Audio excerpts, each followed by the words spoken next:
Senator Lindsey Graham recently saying that the U.S. Congress was the most... I'm sorry that you're leaving, Senator Samuel. I heard him say that the U.S. Congress was the greatest deliberative body in the world. If he heard us today, he perhaps would give us second place. Because, you know, the lower house and the Senate, they are deliberative bodies. It's not a situation where we should act in accordance with the herd mentality. If there's a matter before us, then we are to analyze it, deliberate on it, and then come to a decision. It can't be that everybody on that side, one accord, everybody on this side, one accord, and that when the government side puts something forward, if the opposition does not support it fully, then the opposition is taken to task for it. I don't think that's right. And then again, I find that we stray too far from the facts, and that's not particularly helpful. And then sometimes if one disagrees, the language used by one against the other is quite insultive, and that's unnecessary. And then the approach at times is too bellicose, and all of those are applicable to our debate, bellicose and insultive.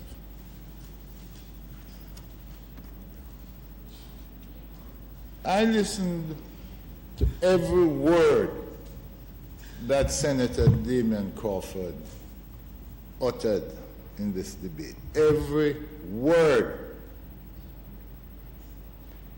I was downstairs having a cup of tea, and after that, a green juice. Can you imagine?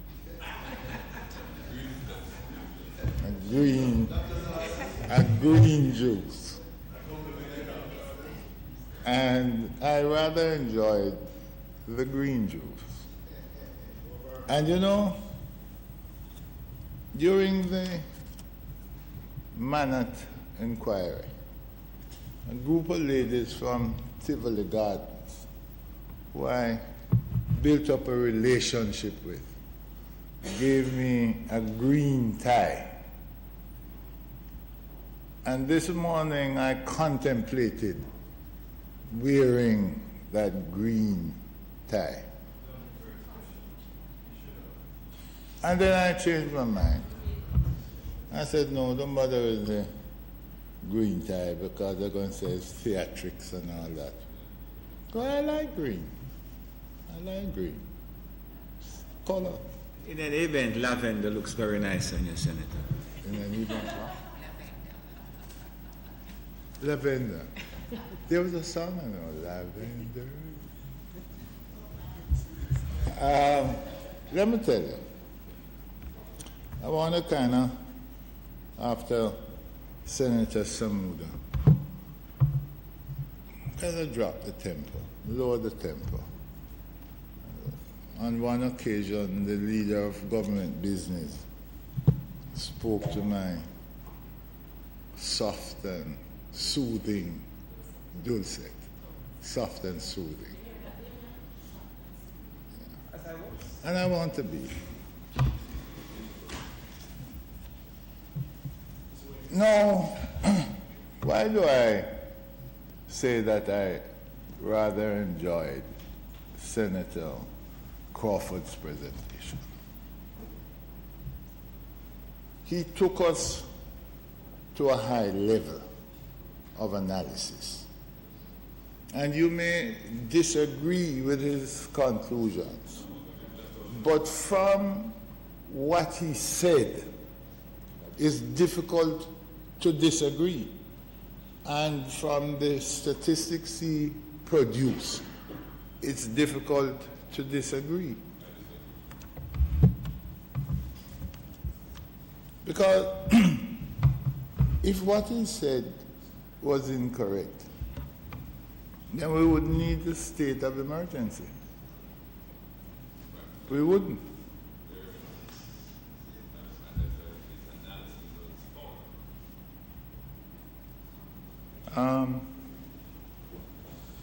I'm not commenting on Senator Braham leaving.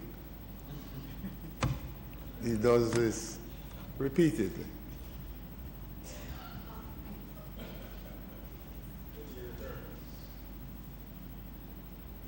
Let me tell you something. I listened also to Senator Samuda, and he threw some stones at me. I won't say that he aimed some bullets, because that may be pejorative. But he threw some stones at me. And I don't want to make my presentation be a defense of myself and my tenure as Minister of National Security and Justice. I don't.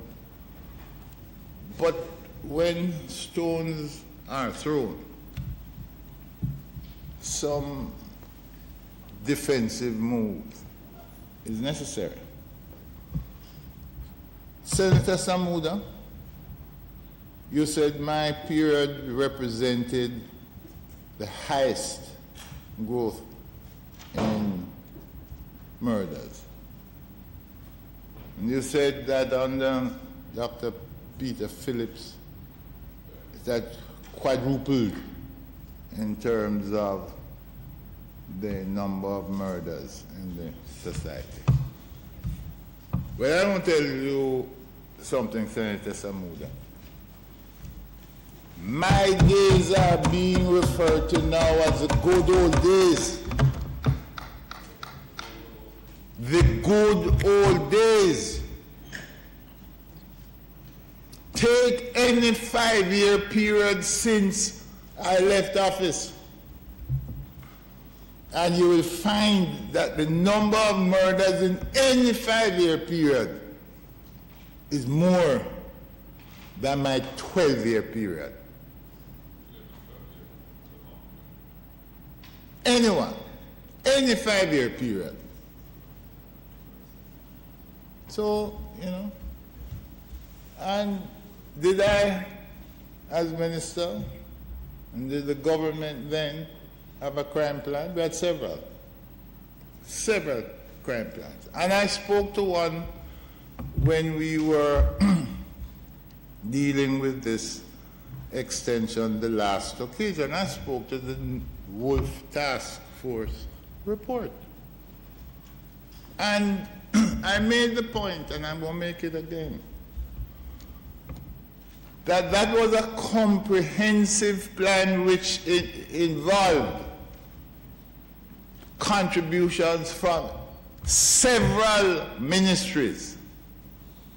I made the point that 94% of the recommendations in the Wolf report in relation to the Ministry of National Security and Justice had been implemented.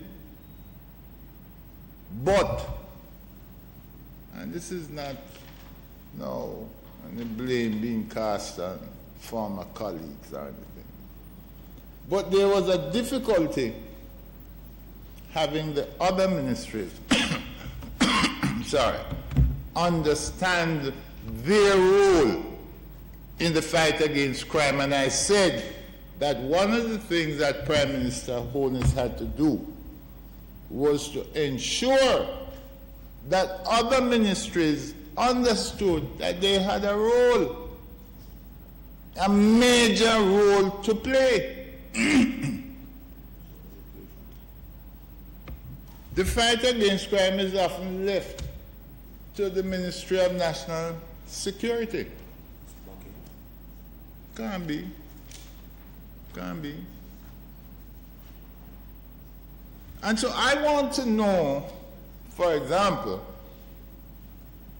if this government is on a path to involve particular ministries, and what is that path like? Well, we ask for an action plan. Nothing is wrong with that. Why get upset about it? The Prime Minister says he was working on one. The Prime Minister said he was working on one. You have a crime plan, but you may have to tweak it. You may have to tweak it. You may have to change it. You may have to have a different approach. And a crime plan is developed so you can, Senator Crawford, measure your progress. Because some things in it will work, some won't. It's like an estimate. So when some other members of this society are asking for a crime plan, sorry, don't cuss them. Don't cuss them. Why are you cussing them? Why are you cussing me for asking for a crime plan?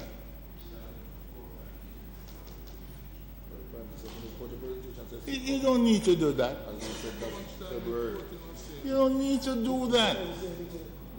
If you have this crime plan and you are satisfied with it, say loudly and clearly to the public, we have a plan, we are implementing that plan, we are satisfied with the outcomes from the plan, and so we don't need neither to tweak it nor to develop another plan. Say so.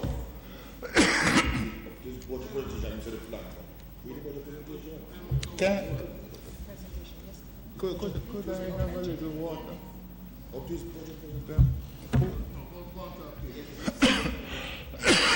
Sorry.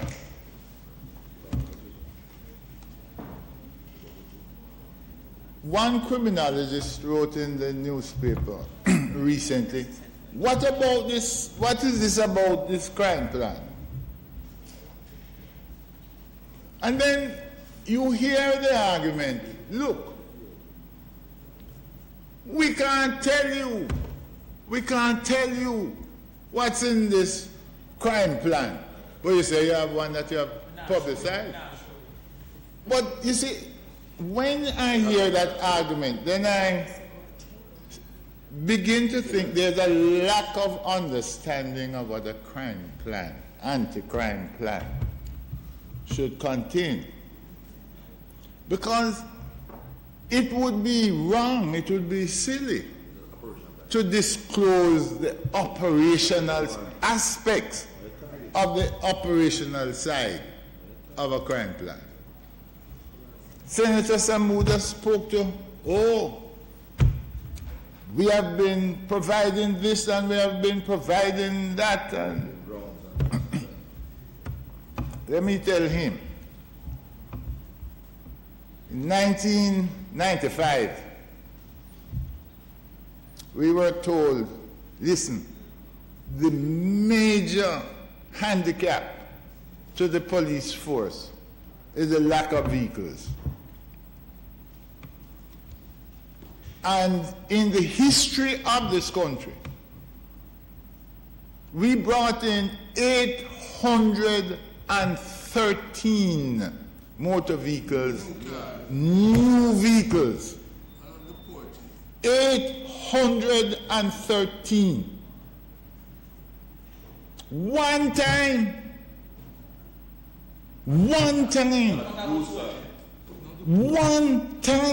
And we had, I remember bringing in 60 motorcycles. One time. 61 time. New ones. New, brand new. So, one of the things we have to look at, some of the 813 still on the road. Thanks.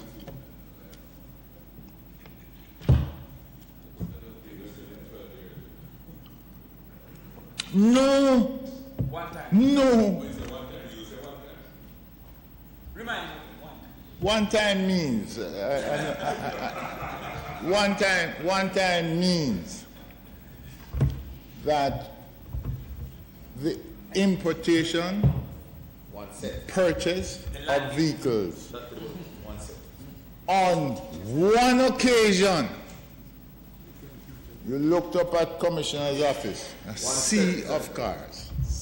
They couldn't hold up there. And over the period, additional cars were brought in, and before the 830 cars were brought in. Not as long as it has been. Not as long as the used car and they didn't disappear. One time, and it took about 2 weeks to get the vehicles cleared. And it was at a time when we changed the color of the vehicles to the blue and white.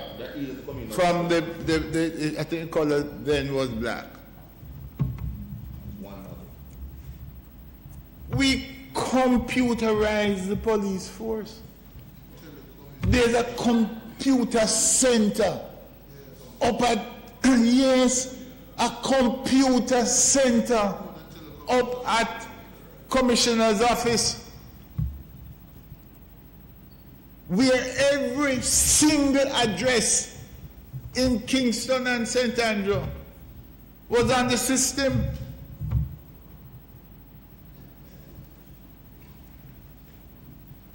We set up the National Firearm and Drug Intelligence Center. Why? Because we had to focus on guns and drugs. We had to. It was commended by UNDP, said it should be replicated across the Caribbean. At the time, it was the only one in the world. So, both administrations have done a lot. Both. But we have had a problem. And I will tell you that resources alone can't do it. And if we increase the number of police, we increase the training, we increase the way in which they operate.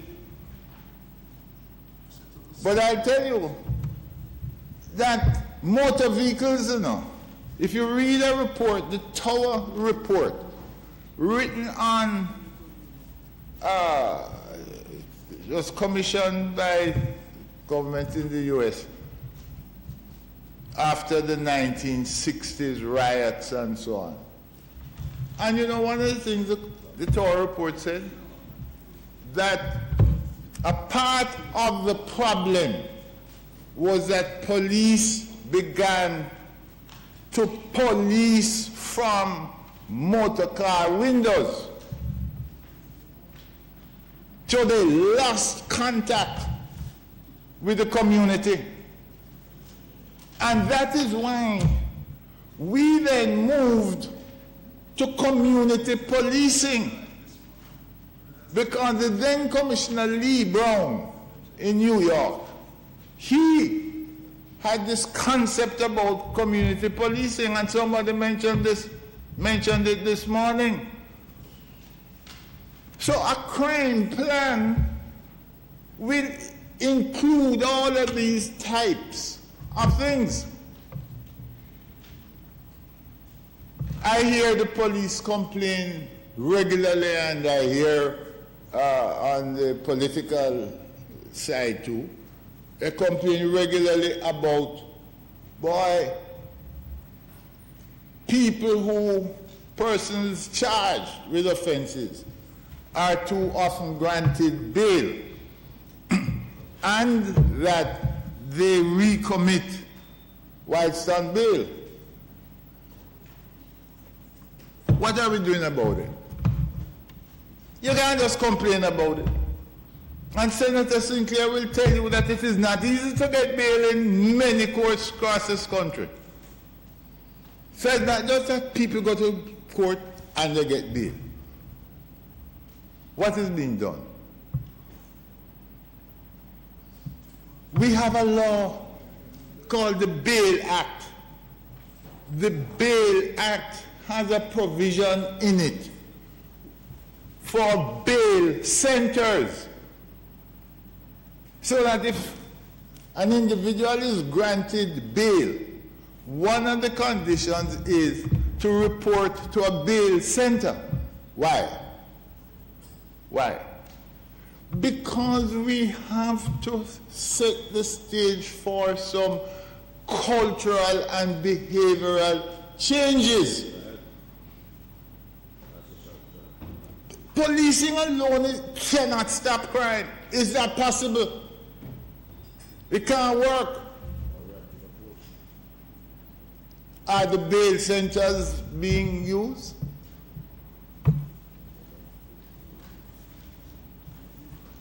Senator Reid, let me tell you something. There should not be an unemployed behavioral scientist, social scientist in this country. Everyone should have a job. Because a part of our plan to reduce crime must include certain behavioral changes. Saying, for example, boy, parenting skills are lacking. If you see that, what is it that is being put in place to fill that lacuna? What is it? What is it? So when I ask for a plan, I want to know the areas in which the government is using the legislation that exists and how, and what improvement they intend. We don't have that, but we keep crying. Persons on bail commit themselves again. How are you going to stop it? By locking up everybody and saying, well, you're not getting bail? When the case against the individual is weak, but the charge is a serious one. The charge and the evidence are two totally different things. I've done matters where persons have had serious charges, more than one, against them. But when you analyze the evidence, it's weak. What is to happen? That person is to be kept in jail? So we need a holistic approach. You know, let's look. I heard Minister Montague talk about it. Legislation exists which provides for bracelets. You can monitor the movement of persons. Prime Minister Holy says they're going to bring legislation for a watch list. Excellent. But let's start with what exists. Start with what exists. Is this a part of the plan? I don't know. I don't know. Is it happening? It's not. Yeah.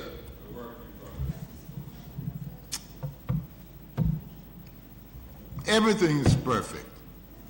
Everything is perfect. One of the reasons why we have some of these murders is that, and this is the justice system, is that people have problems with each other in relation, for example, to debts owed, small debts. Land disputes. I lend you $500, you don't pay me back, I'll kill you. But guess what? The guy, the lender, can't go to a lawyer for this lawyer to sue the borrower because the fee from the lawyer is higher than the loan. So guess what, Senator Samuda? One of the things that we did was to start a small claims court. Half hour? Oh. Mr. President, the time being 1:20, might the standing orders be suspended to allow the Senate to sit beyond 1:30? Complete business of the day. The question is that the time being 1:20, the Senate be allowed to sit beyond 1:20 p.m. to complete the business of the day. Those in favor? Those against? The ayes have it. Senator Knight. Thank you, sir. So we need to know, one was established. How many more have been put in place? A small claims court where the procedure is simple. You go to the court's office, take out a summons, you don't need any lawyer, and it is dealt with. You're assisted, and so on. So in other words, remove some of the tensions.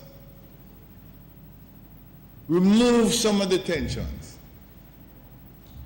We need to expand those. People complain bitterly about how long cases take. Go to a parish court and see every morning how many cases the parish judges have to be dealing with. Simple cases. So what did we do? We put in night courts. I'll never forget one lady calling me and commending and saying that her bracelets had been robbed from her. They caught the fella. And within 48 hours, her case had been disposed of. Another one told me about an experience 2 hours. And the person was before the night court. Case done. How many night courts do we have? We put in drug courts. Because for me, and for many, the use of ganja is a health issue. And so we put in drug treatment and rehabilitation courts, I think it was 3. Where you don't just send a man to prison. Take him, lock him up.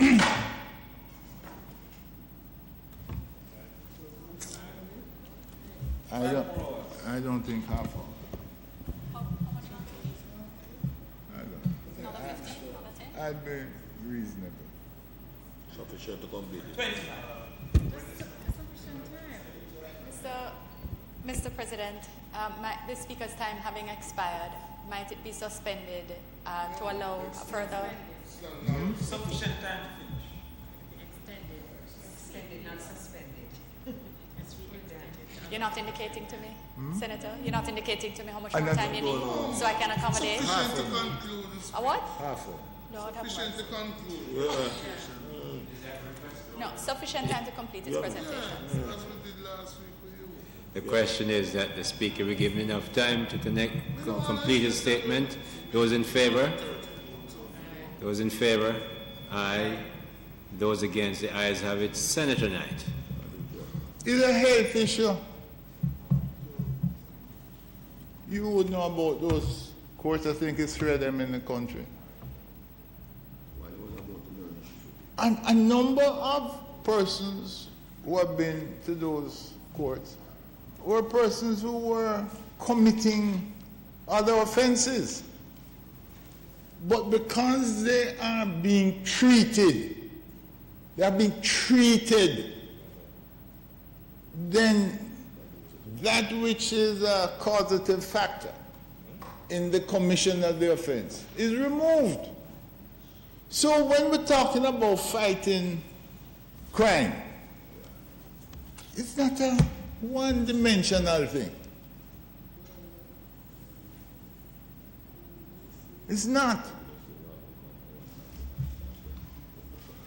We need to look at some of the laws that we have and apply them. We don't in too many instances. You know, went to Boston, a group of persons. They're having a major problem in Boston with drug people and a lot of crime and so on. I know what they did. The authorities there and the private sector, they forged a relationship where there are persons who were identified as being able to move into mainstream without much. And they worked, the authorities and the private sector worked together to ensure that persons who were designated as criminals were given opportunities. Does our crime plan include that? I don't know. I don't know. Is there something in a formalized way between the government and the private sector? I don't know. Why can't I know? Why? In El Salvador, there are all kinds of problems. You know one of the things they did after the Civil War? They used the military to work in depressed communities to improve the conditions under which persons were living. The military, we have an engineering corps. Should it be expanded? Should that be something that we contemplate? We have many, many inner city communities that could do well with a relationship between the military and the community to do some improvements, because social conditions form a part of the reason why we have crime, violent crime. one standpipe in a tenement yard. 40 people live inside there. So, in other words, what I'm saying is this. I want to know if the government is thinking outside of the box. Or thinking in. And if they're thinking outside of the box, what are the things they're putting in place? I want to know how my tax dollar can help in cutting down crime, apart from simply buying motor vehicle and buying this and buying that. We need to know. It's not a secret. It's not something that, you know.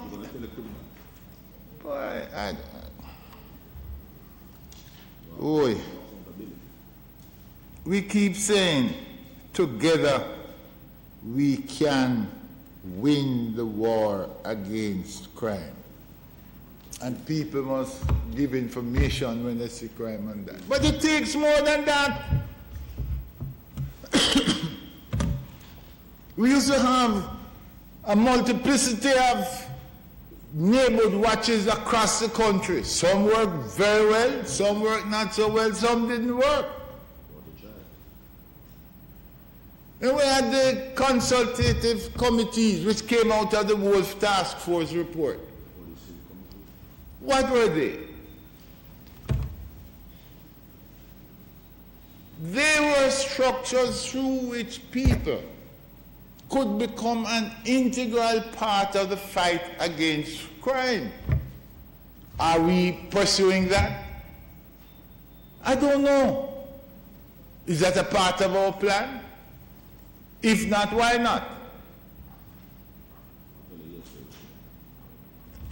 One of the things that boy, let me tell you, it has been beating me for so long. There is no administration, none, that has not done some good and has not come up with some good policies. None. Everyone. But one of the things that we are quick to do is to say, well, oh, that's from them. That's from them. So you abandon it. Look at the things that have worked. Bring them together. Excite people's minds about them and get them to be involved. But marvel is they still have the consultative committee. It works. You go into some areas, they still have neighborhood watch. And you can really expand neighborhood watch and don't have to fret. It's not a PNP administration idea. Neighborhood watch started in about November 1988. Neighborhood watch was a policeman idea. A policeman went on a course abroad, saw this thing called neighborhood watch. I think he retired as an assistant commissioner, Neville Wheatle. Brought it back to Jamaica, 1988, before PNP. First one was launched at Mall Road. So we have all these problems in inner city communities. But a neighborhood what can work there, it cut down crime in Mall Road dramatically. But one of our tendencies is that if it doesn't come from our own brain, it's not good. Can't work that way. It can't work that way.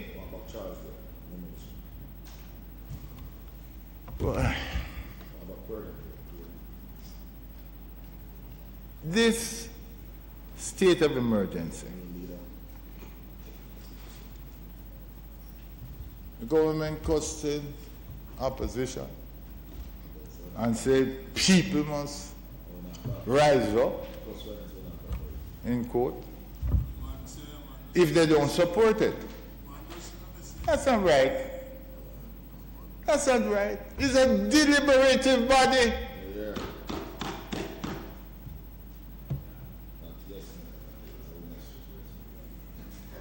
You thought what? Huh?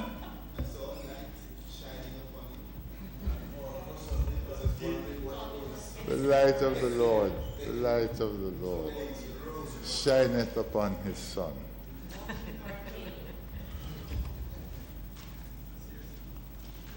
Look here. You can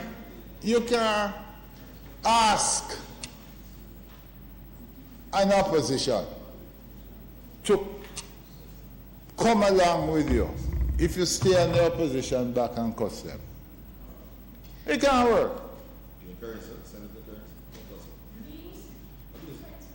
It can't work. You can't ask me for my support and then you insult me. You can't behave as if anything and everything you say must be accepted by an opposition. You can't do that. You shouldn't do that. And that's where we're going. That's where we're going.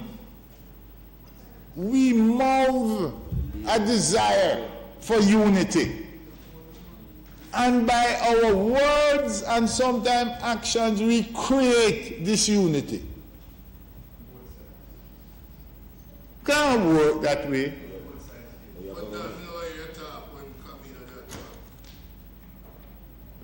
You know, Senator Webber, I spoke to the fact that both sides have done good.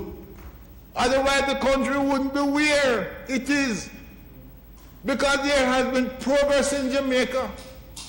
I have seen it. I've seen it. And I've passed through different administrations and seen where we have had some advances under each. But in this situation here now, why don't I have a right to say, you know, having analyzed the situation and based on the information provided to me and based on other information available to me, I don't think an extension of the state of emergency is the right approach. Why can't I? Why are you going to abuse me for that part? That's my position after I've thought it through. I may believe, you know, I may believe that it is not the right direction. But I may also believe that I have not been privy to any other direction. And so I have to use the one that has been presented. I may believe that.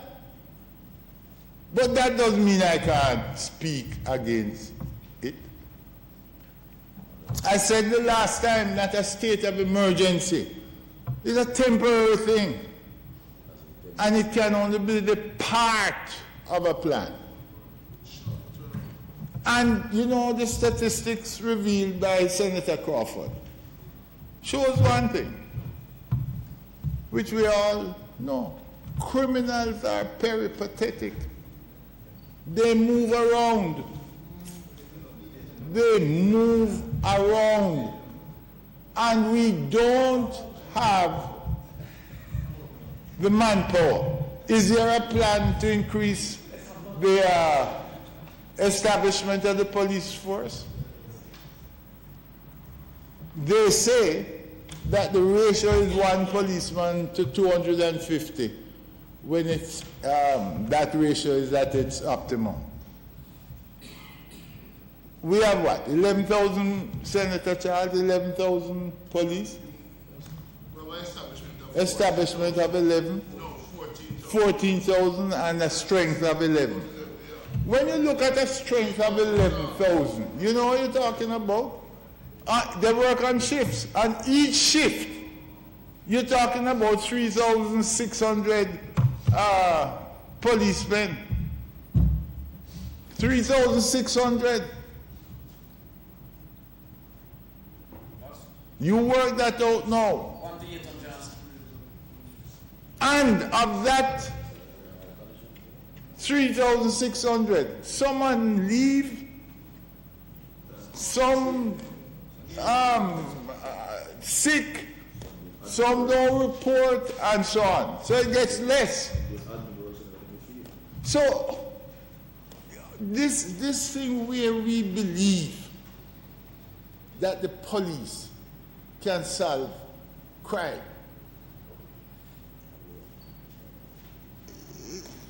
it's not so. It's not so. They have a duty. They have a responsibility. And I am one of those in the society. I support the police. I know the difficulties they work under. I support them. I believe that some of them have done some heroic things. Some of them, all of them, put their lives on the line. So, this thing about not supporting the police, I don't think it's a sensible argument to raise. We support the police. If something happened at our home, the first people we call, police. But let me close.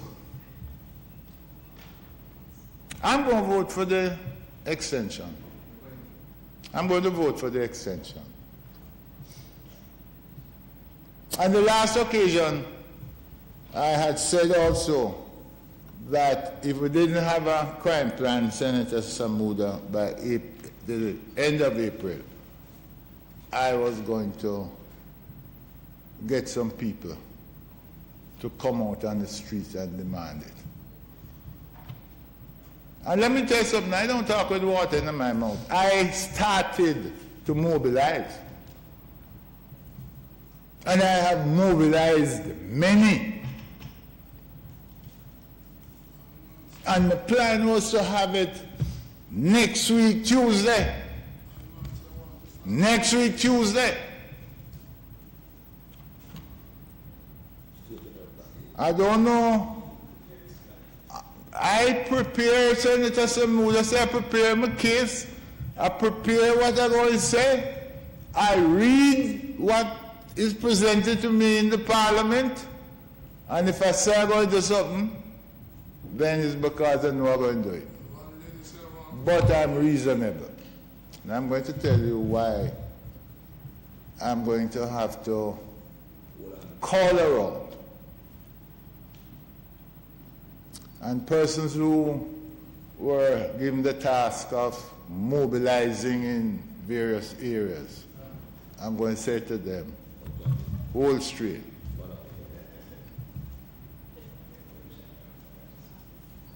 It wasn't going to be a demonstration against the government. It was going to be a demonstration calling for a plan, because we want to know what role we can play in it.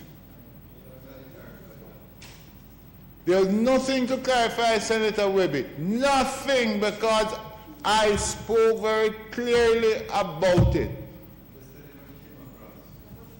When people out in the society saw it the way I'm saying it, the people who I speak with saw it the way I'm saying it, because they say, we're out there with you because we want to know what the plan is. We want to know. We want to know our role, from simply telling us if you see something. Somebody just said this at 7 o'clock this morning. I want to find KD. Jamaica need to rise up and demand that which was promised, a crime plan that allows us to be safe and can sleep with doors open. This is somebody sending a WhatsApp. There are people in the society who, when they hear what I'm saying here now, there are people in the society who, when they hear what I'm saying, are displeased. And this, as I said, wasn't going to be a PNP thing. It was going to be a people thing. Not a party thing.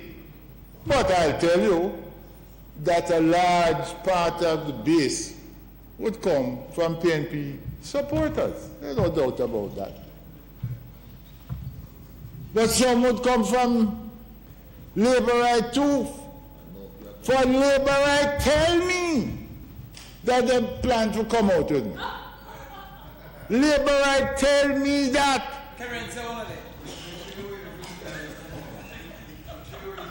I made the position clear. Don't wear any party colors. Don't want no orange. Don't want no green. But, you know, I don't think it's... If you have your government and your opposition working together, you give some time for that to work. You give some time for that to work. And I heard a statement that, look, I'm not privy to Vale Royal talks, but it appears as if it could have arisen because of the Vale Royal talks, and the Vale Royal talks are seen to be more than just PNP and JLP, that is government and opposition sitting down. It involves more. And I heard yesterday when the leader of the opposition said that the government should come up with this plan in 3 months. In 3 months. But I tell you, Senator Samuda, you were going to be shocked because I know some people you know who are Labour right. And I talked to them and they were going to come out. I talked to them, they were going to come out. You were going to be shocked to see some of who were coming out there, because some people can take off them green and take off them orange and think in terms of the country. That's what they do. And they feel that this government ought to produce an anti-crime plan. Because if they have one now, it's not working. And therefore some changes to it are needed. Tell us what the changes are. We're not asking for operational secrets. So you careful how you talk. And I will tell you something. I was downstairs. I heard every word they said.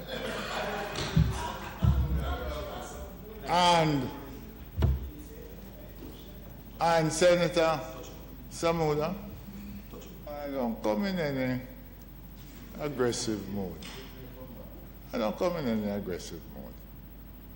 And let me tell you something.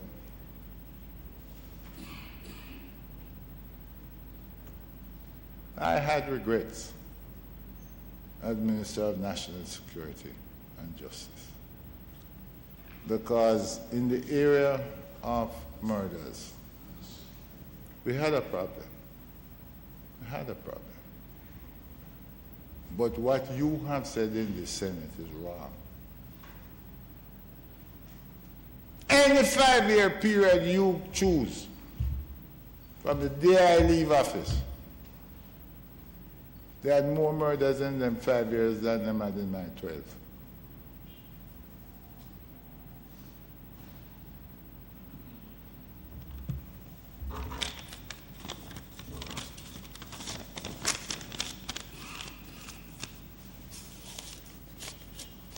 So those persons who were prepared for the 8th,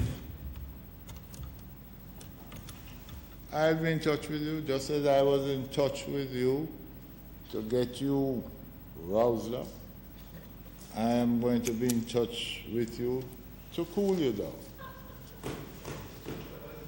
But, I'm telling you this, I don't care now who said what now. If by the time you come back, there is no crime plan, then the plan that I have is going to be put in place. And you're going to see that the Jamaican people are saying,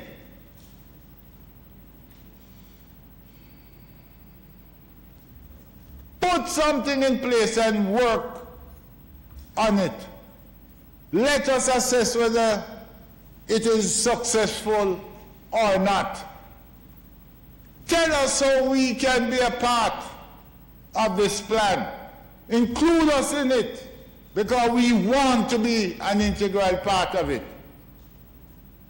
And don't tell us that you can't reveal it.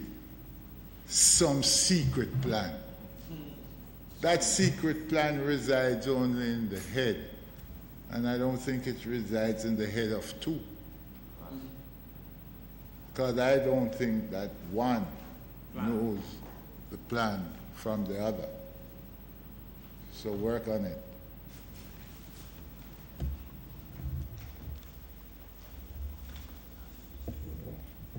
Thank you, people.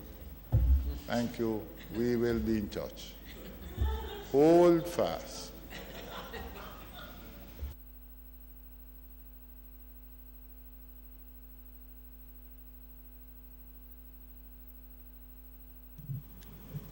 Thank you, Senator Knight. Senator Webb. Senator Webb, please.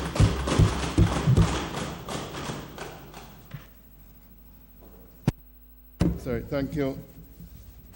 Thank you very much, Mr. President and colleagues. You know, I always enjoy Senator Knight's presentation. It is a mix of good theatrics and some amount of sense, Senator Knight. But I always learn a lot from you, sir, on a serious note. Mr. President, I will rise in full support of extending the state of emergency currently in St. James. You know, Mr. President, in January of this year, I think we all agreed as a nation that crime was really destroying the fabric of this great nation. And when the state of emergency was actually called, the only criticism I heard, Senator, at the time was that it should have been done sooner. You know, I am leader of one of the largest companies in the Caribbean, been in management and leadership for a very long time. One of the most important things that I have learned over the years about leadership and management is that you must be a very good listener, even more than a talker. And I have learned the skill over the years. I've heard all the various presentations today. And like all of us, we'll analyze what we have heard and make our own decision of how we vote. Mr. President, I've listened to the Jamaica Chamber of Commerce when it was announced, and I quote what they said as one of the leading business organizations. The implementation of the state of emergency is appropriate in the light of the grave danger posed by gangs and individuals who have for too long been holding the country to ransom. The PSOJ also said no country can develop in any sustainable economically or socially unless there's a rule of law and order. We'll all agree with that. I've also looked at all the vox pops in the various media houses, the man in the street, and I will quote some of the sayings. One gentleman said, "This is the best thing that could happen to Mobe at this time. It is like a belated Christmas gift." Senator Sinclair. I think it is a good move. My co-workers say they feel more comfortable going home in the evenings. The police and soldiers are out at the time, and they have no fear. I'm sure going forward we'll have a positive outcome. I feel safer. I know I can. One lady said, "I feel safer. I know I can walk out and have my pocketbook, and know I'm not going to get robbed." Another lady said, "I think the state of emergency is really good, as it shows something is being done." That's not from me, Mr. President. That is from the man in the street and the lady in the street in Montego Bay. In fact, Senator Knight, I was in Mobe on Monday. I'm not sure they have what they call the Monday Club, where all the business leaders meet on a Monday every other month, and they discuss what is happening. And I will say to you, colleagues, that there was full support by the business leaders at that function on Monday night in terms of the extension of the state of emergency. Full support. But you know, Mr. President and colleagues, what influences me most of all in terms of this debate, in terms of making my decision, is that the police commissioner and the chief of staff all say, both of them is saying that they need more time. They need more time to ensure that they can get things right. That, for me, is the most important argument that I will make my decision on, because those are the leaders, those are the technical people that are fighting crime for us. I'm sorry, my colleague, Senator Crawford, is not here, and I heard Senator Knight. I have a little knowledge about finance and statistics, and I know how to present it in a way that sounds good.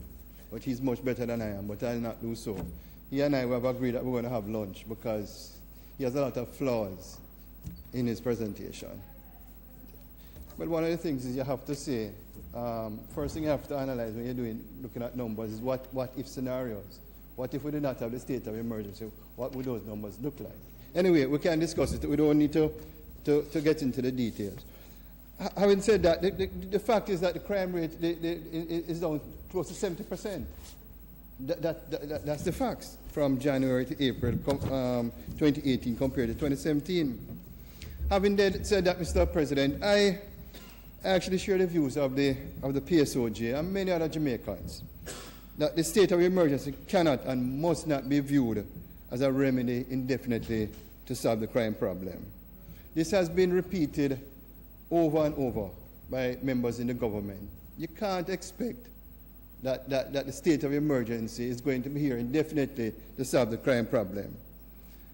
What I'd say, however, Mr. President and colleagues, we must not be premature in ending the enhanced security measures that are in place. Jamaica crime situation was not created overnight. These criminal gangs operate sophisticated enterprises which must be systematically dismantled, and this takes time. Mr. President and colleagues, I hear the call loud and clear that a crime plan is needed. And I know that there are various forms of the crime plans that we have discussed. But Mr. President, this is war. We're in war. We're in war against these criminals, and the government and the opposition and all law-abiding citizens. We cannot disclose in any details any plans, and I've heard my other colleagues saying that. As you know, as a businessman, you never want your competitor to know your plans. I heard Senator Knight, I heard you going down a line in terms of the crime plan that resonated with me. My thinking is that, and we all know sensitive information and operational tactics, it just can't disclose that. My position would be, and maybe I should call for it, is that the there is a discussion at the Vale Royal Summit to discuss, so we are all aligned in terms of a crime plan. What gets measured gets done. Let me hear me say that all the time, Senator Brown. We have action items who is accountable to implement this crime plan. And a joint statement is made by the opposition and the government after the various talks in terms of how we're going to deal with this situation. I think that is a forward-looking way in terms of how we deal with this issue of crime plan. Because the truth is, when you listen, sometimes when we are not aligned and saying the same thing, it sends mixed signals to the people out there. And we have to be careful. While we have an opposition and we debate and all of that, I think it would be so powerful if the Honourable most Prime Minister Andrew Holness and Peter Phillips stand beside each other after a Royal Summit and make a joint statement about the crime situation in Jamaica. We're not going to be able to fight this plan without unity. I'm also encouraged, when you look at the numbers, we're talking about numbers and putting resources, and sometimes the good news go unnoticed. But the actual budget, Madam Leader, has increased by 23.4%, in terms of the Minister of National Security. And I share the figures with you. The budget for 2018-2019, Mr. President, is $78.5 billion, up from 63.6, so that's about a $15 billion increase. What we need to ensure now as taxpayers, is that the money is spent efficiently, productivity and efficiently. Mr. President,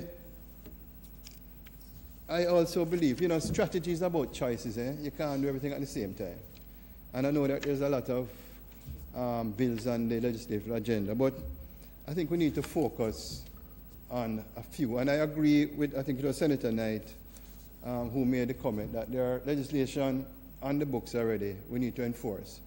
But I have seen some that we need to really focus on trying to fast track them, in my opinion. The first one being the Police Services Act. I really believe that if we're going to move the country forward in terms of proper policing, proper management of law and order, we have to fast track, we have to have a consensus of when we're going to implement the Police Services Act. So, for example, coming out of the various talks, we could have an agreement by opposition and government and other stakeholders that we're going to get this in place by X time, and we'll put all the resources behind it. Right? So because if you look at the Police Services Act, it says that it will replace Jamaica's Constabulary Forces Act, right? The objective is to create a modernized, intelligence-led police services that ensure citizen security with stronger systems of administration, management, and internal discipline. Now, if that is correct, and we are facing a huge crime problem in Jamaica, if I was prioritizing strategy and legislation, that would be right up there. Because that's what we're talking about, That's what we're talking about. And you mentioned about the anti-gang legislation, which is to be amended to allow for a watch list. The Prime Minister mentioned that. Let's prioritize that. Let's finish MOCA in here. Let us get it on, right? Let us get it on. So, Mr. President, my contribution is that I would like to see us all working together as legislators, both the lower and upper house, with a consensus of prioritizing some of these bills to get them through quickly so we can execute on them. So I'm going to wrap up, Mr. President, and say that, Mr. President, fighting crime requires significant input from all of Jamaica, the private sector, the government, opposition, the church, social groups, NGOs, etc.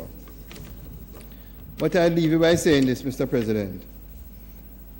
As a leader of the private sector, and I said it in a number of different ways in my contribution, I'm calling on everyone to speak with one voice against crime and violence. Mr. President, I believe strongly that this one voice has to start with bipartisan support for crime initiatives, and in particular this state of emergency.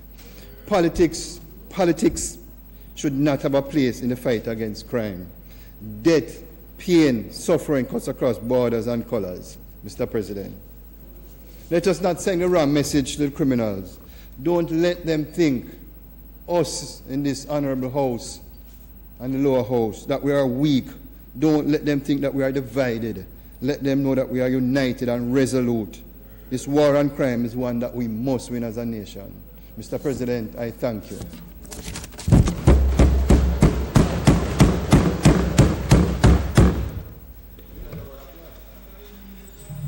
Thank you, Senator Webby. Senator Brown.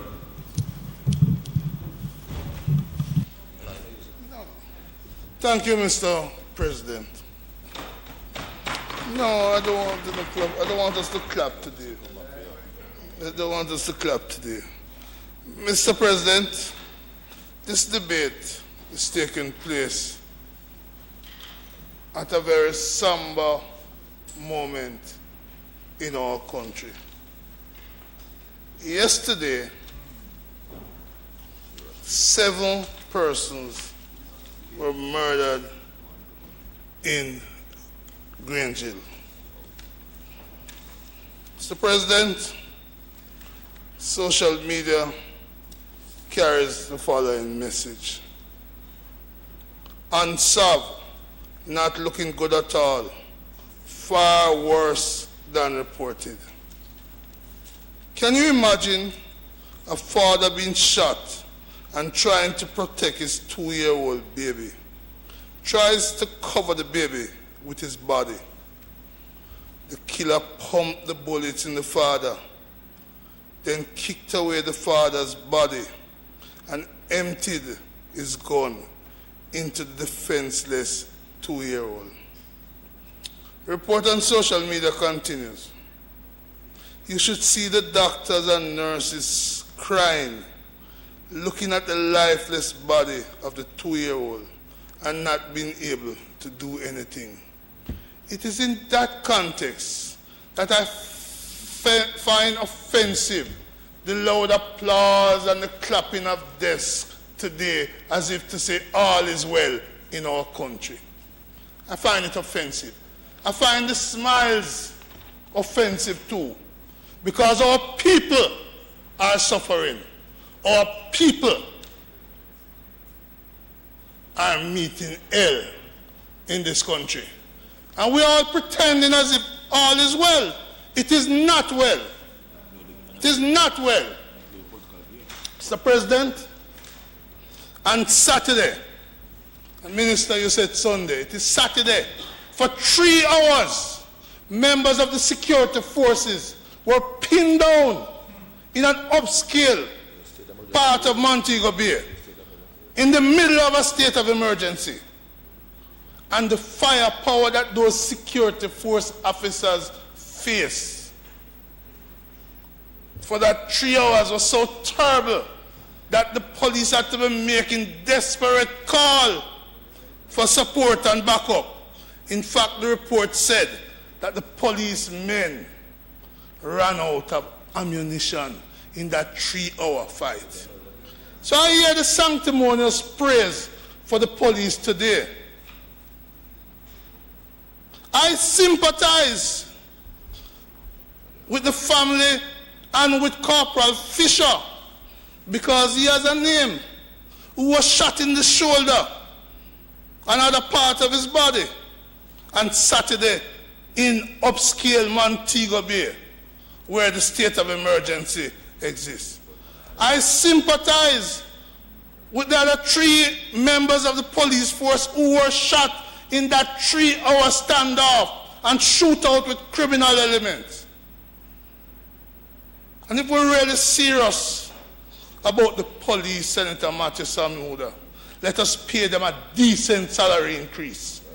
That's what we must do, to give them this protection for their family. Treat them good. Don't cause them to having to be sick out to fight for salary.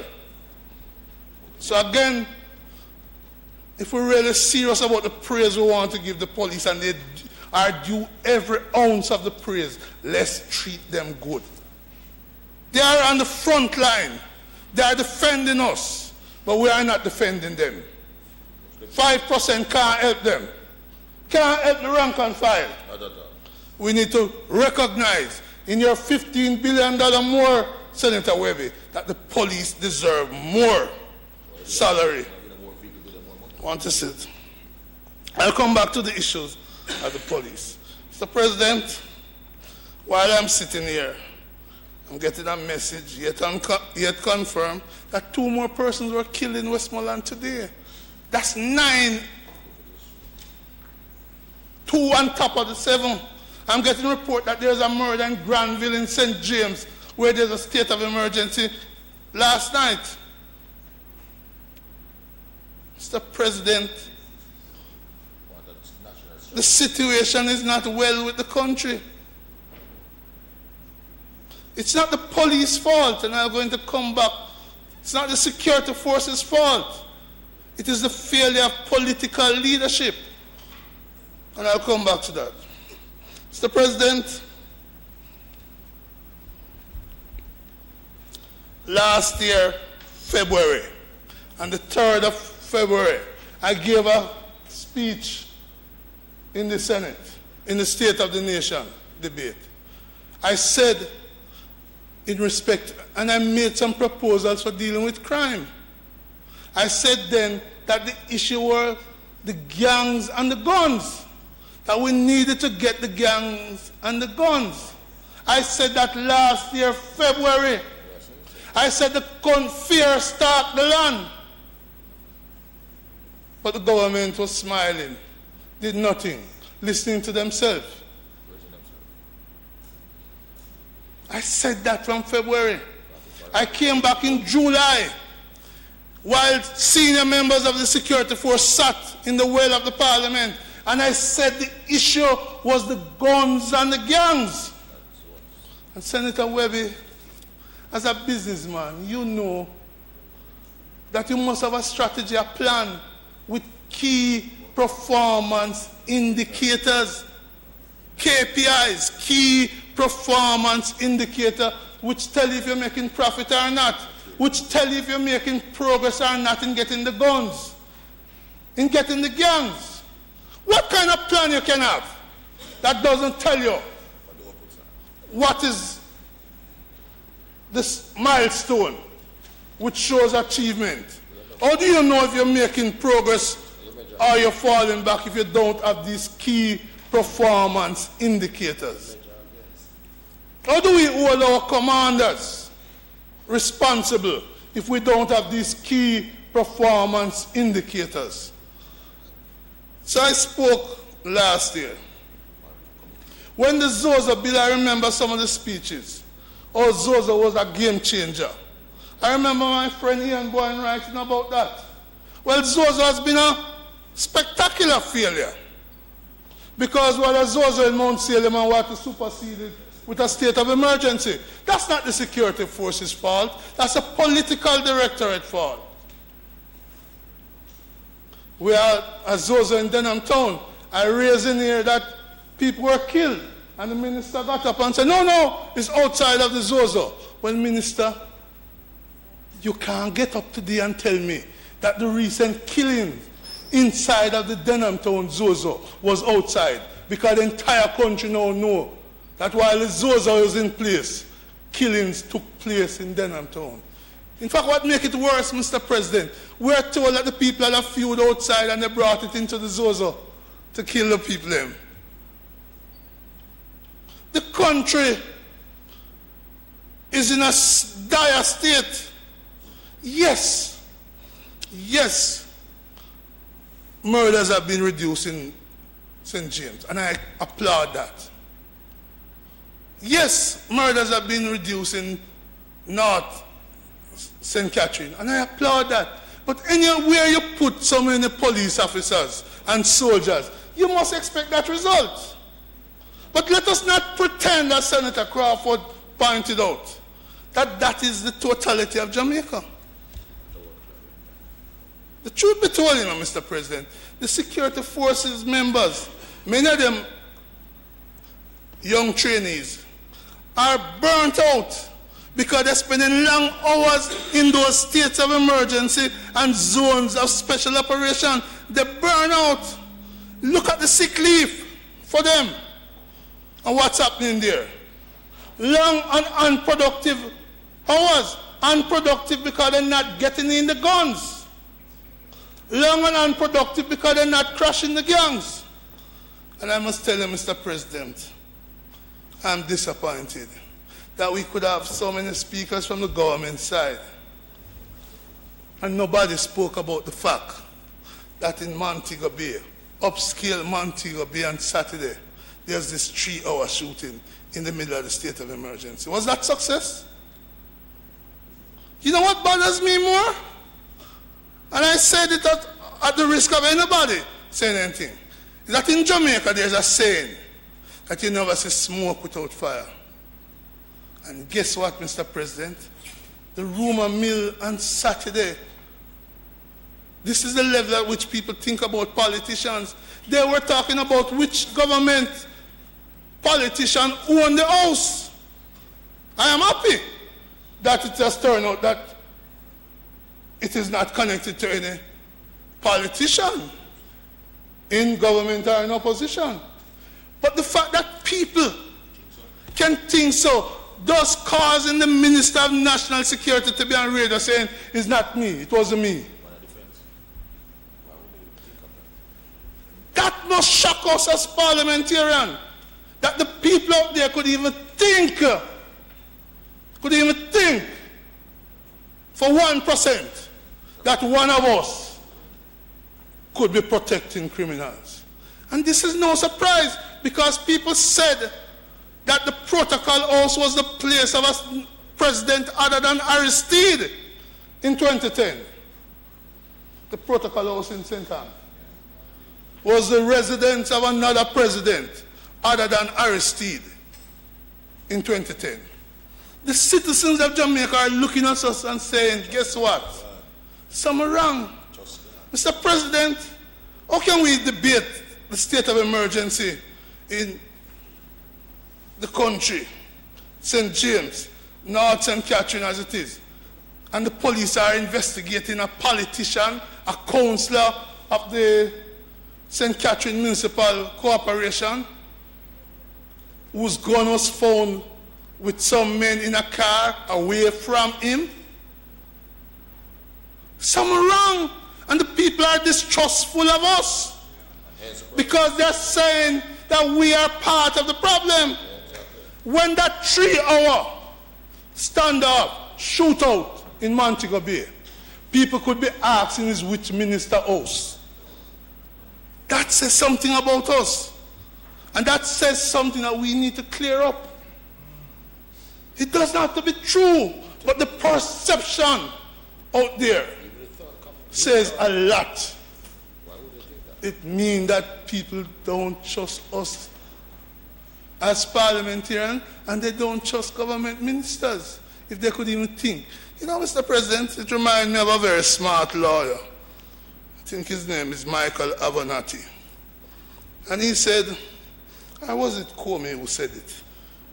It was Comey who said, how could the president be thinking that his wife might even for 1%, Comey, maybe for 1%, believe that there was a golden shower in a hotel in Moscow? How can the Jamaican people, even 1%, think that a minister or ministers could own a property where a criminal like Bowers was holed up? Do they really believe that politicians are putting up criminals in high-scale part? Criminal who hold up the police for 3 hours? And then the people are saying, so how much ammunition the police discharged in that operation? How much spent shell was found in that house? And was it only the 2 pistols was involved? And people are distrustful. And we can't cover that up like how we cover up Barbican or the people believe we cover up the murder in the house in Barbican. We have to tell the people the totality of what happened. So when we come to declare states of emergencies, and to defend them. Because yes, it is having a quieting effect now. We have to ask ourselves, how successful? Senator Webby, I wish you were here. Because I want to ask you, if we're not getting in the guns now, and you're not planning to have the state of emergency for eternity, what will happen when the state of emergency ends? And the guns are still out there. And when we don't get the gangs and the leaders, what will happen after you finish with your state of emergency? Because you have said it can't be forever. So the issue for me is, where are the key performance indicators that tell us if we're making progress or not? That's how we run business, Senator Samuda. Mr. President, we face some worrying realities. Senator Crawford dealt with the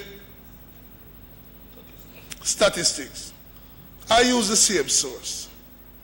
But what suffices to say that up to the 28th of April this year, there were 445 murders. No, 470, up to, it's 471 now. But last year was 445. So we are 6% higher this year. But last year there was no state of emergency. Yes, Senator Webby, I want to debate your statistics. There's no state of emergency last year. There's no Zozo last year. But we had less murders. So how can we say, apart from the fact that Montego Bay is much quieter, that these things are working? Mr. President, there have been years when we have had much less murders without Zozos and without state of emergency. So we have to review whether or not these Zozos and the state of emergency is having the desired effect nationally. Nationally. Because there's no artificial wall separating parishes from parishes. And having gotten notice that police come in, soldiers come in, they flee to elsewhere. And I'm happy the police are able in Westmoreland to cut down Ratty. I'm happy they cut down Bowers in Iron Shore. Happy for that. I'm happy that they have been eliminated. I remember speaking over there and saying, oh, they had eliminated one in Westmoreland, and the Attorney General took offense to that. But you know, Mr. President, the state of emergency does not guarantee us, nor the Zozo, a reduction in crime. We have two state of emergencies. We have two Zozos. But listen to some of the headlines. 7 killed yesterday, 20 had shot in Westmoreland. And don't mention the other 2 we hear about today. 4 people found in shallow graves in Clarendon, multiple gunshot wounds. Well, multiple gunshots. People in Maypen this week, Monday night, standing up. 4 shot, 2 dead.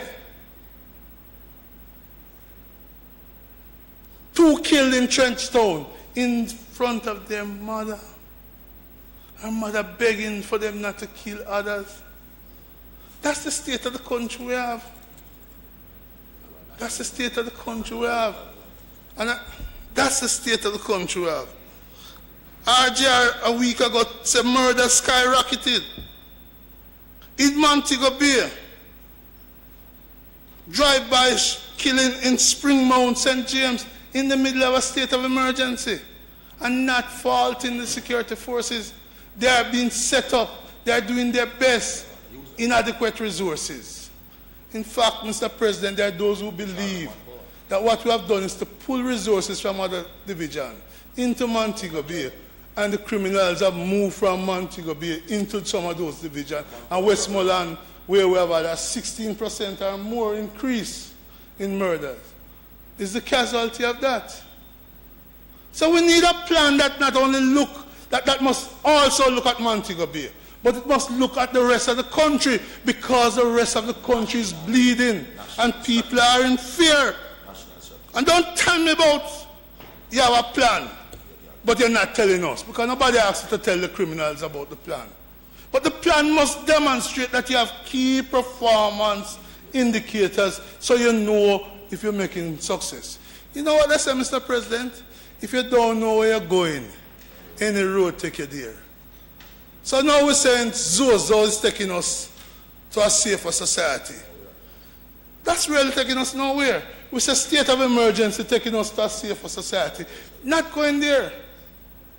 Because we're on a road that takes us nowhere. And Mr. President, again, I wish my friend Senator Webby, because I'm depending on him to change hearts and minds over there, you know. Because he's a smart businessman. And maybe, but I'm depending on him. Other countries, Mr. President, other cities, other countries, other cities have had a reduction in murders without state of emergencies or Zozo. And I cite two. The New York 75th precinct was running some years ago 100 murders per year. Last year they had 11. But since December Senator night to now, not a single murder. They have a place there what they call the Four Corners of Death. That's how they describe the place. But they have had no murders, no Zozo, no state of emergency.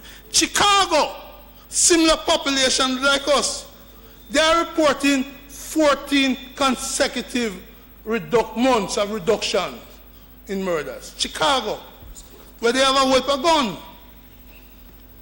Chicago, in April this year, at 37 murders, down from 48 last year.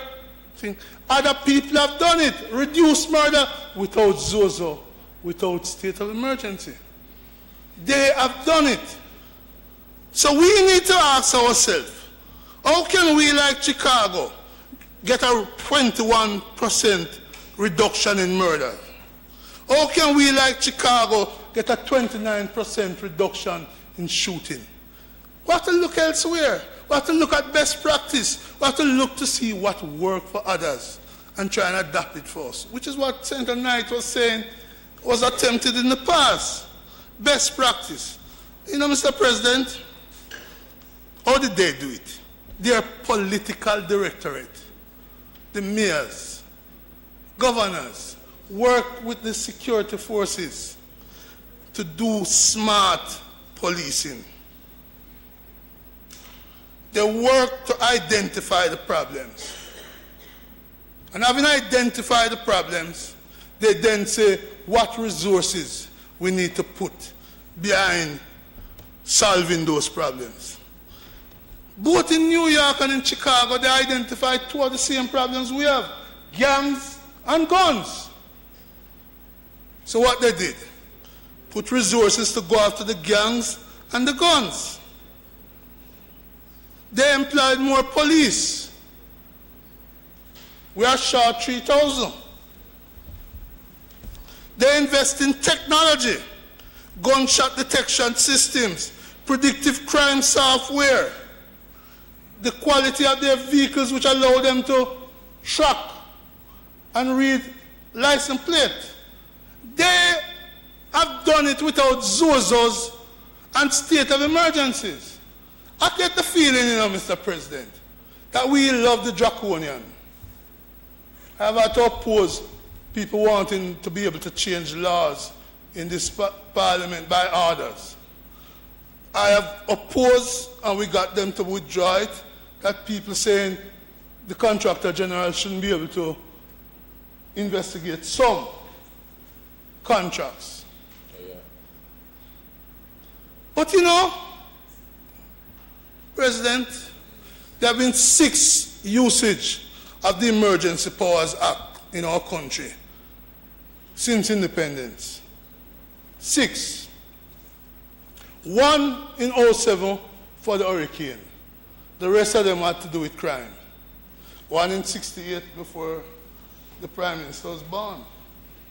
But since he has been born, Andrew Michael Owners have supported 3 of the 6, 3 of the 5 that deals with crime. The one in 2010, he was a member of the cabinet. He was there. These 2 now, this year, he is there. What is the love for this draconian and dictatorial approach to rights of the citizens? Why not look what others have done, copy it and use it? Others have solved the crime. Why are we not able to do the same?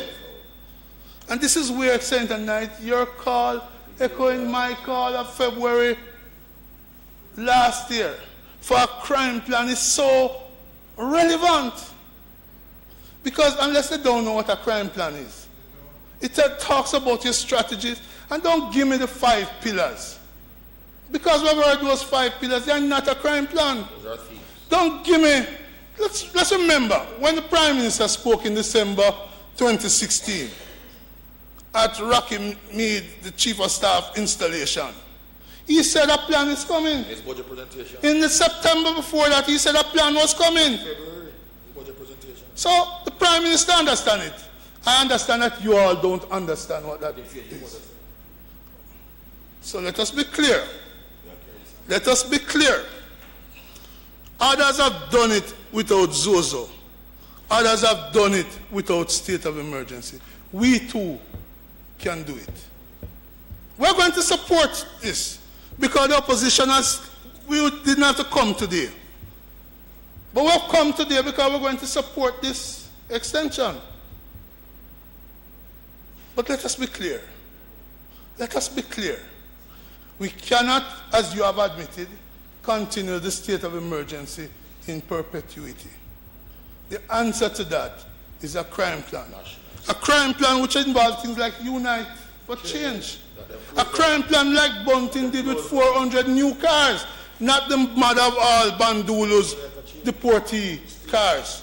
Let us not forget that in 2016, 1,350 murder, 2017, 1,616. This year, we're going 6% above that. Let us not forget that the years before that, the murder rate was much lower. 2012, 1085, 13. That's 2013. 1190. 2014, 1005. 2015, 1207. Still too high, but much lower than this. Let us remember that since January last year, 3,444 persons have been murdered under this government. That's just a cool number. A cool number which did not include the 2-year-old baby. I'm not going to argue with him because I did the calculation. Let me say it again. In January and February, the PNP was in power, and the murder rate was relatively low. But I'm including that because I'm saying in 2016 to now. So you want to take off 100 on that and add? Because that's what the January and February was. That's what the thing. I'm not going to get into argument with you. Mr. President, state of emergency is a dangerous thing. A state of emergency is a dangerous thing. We just have to ask ourselves. We just have to ask ourselves. Could I ask how much more minutes I have, Mr. President? Because I don't intend to go over. 1, let me just simply say, Keith Clark. Let's take Keith Clark death and mark the sleep of a state of emergency. Let's take the fact that 70-odd persons were killed by the security forces in 2010 to mark the danger of a state of emergency. Today, we haven't had any of those major loss of life. But Mr. President, I beg you before, don't give me the extension, but I want to say that the regulations minister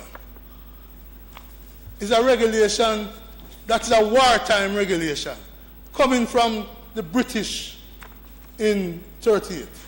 But in this regulation, there's no provision for compensation for loss of life, compensation for property, compensation for going from land, compensation for vehicle, but none for the life of human beings. I would like to propose that the schedule be adjusted to provide for compensation for human beings who may be killed, whether in good or bad faith. Keith Clark, 73 in West Kingston, tells us that we need to amend these regulations to cover human beings. This regulation drafted at a time when the property class control the country does not take into account for the poor people. We must take the events of 2010 and make sure, not just to prevent it, because you never know when an incident may occur, when bad intelligence may lead to another Keith Clark. Everybody, including those in Montego Bay who are prepared to give up their right today, will not give it up when their family or themselves are affected. May it please you, Mr. President, because you know I'm going to stick to your 30 minutes rule. I'm not going to ask for any extension. Thank you very much, Senator Brown.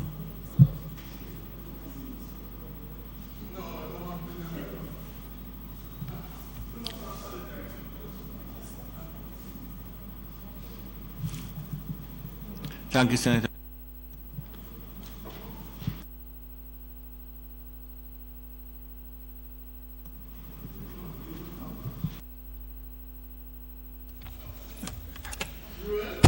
Thank you very much, President.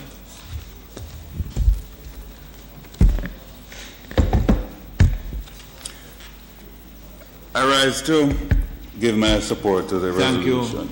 Thank you, Senator Reid. Thank you, sir. I rise to give my support to the resolution before us entitled Emergency Powers Continuance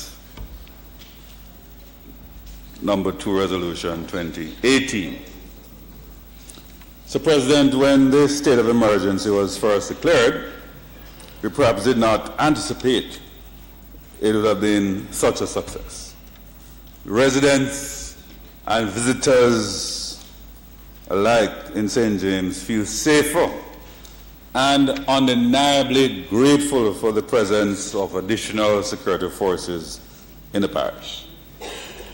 They are grateful that, and thanks to the enhanced security measures that are in place, some major perpetrators of crimes have been taken, Mr. President, off the streets and are now behind bars. The statistics have already been shared. And again, we want to reiterate that 62 fewer murders than in the corresponding period last year. And I think that this is an encouraging decrease and something that should fuel us to further work to cauterize our crime problem.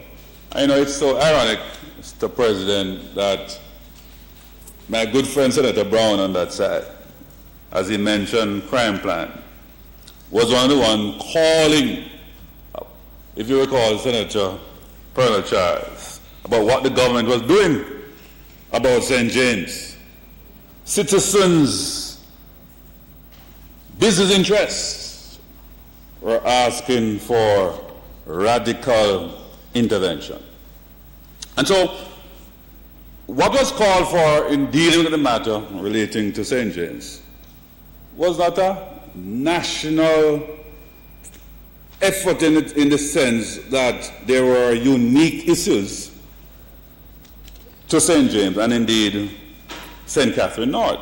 And so while the Secure Jamaica, the overarching crime strategy was articulated, within the overarching strategy, the state of emergency became a necessary tool because we seem to forget how brazen the criminals had become. We seem to have forgotten the proliferation of the gun trade attendant to scamming in St. James. And in fact, when you look at the St. James context, unlike some other parts of Jamaica, what, to my intelligence, you will have smaller gangs, Minister Charles, and people far more independent and therefore were more difficult to control. And so the state of emergency was called for. There was a call for a state of emergency.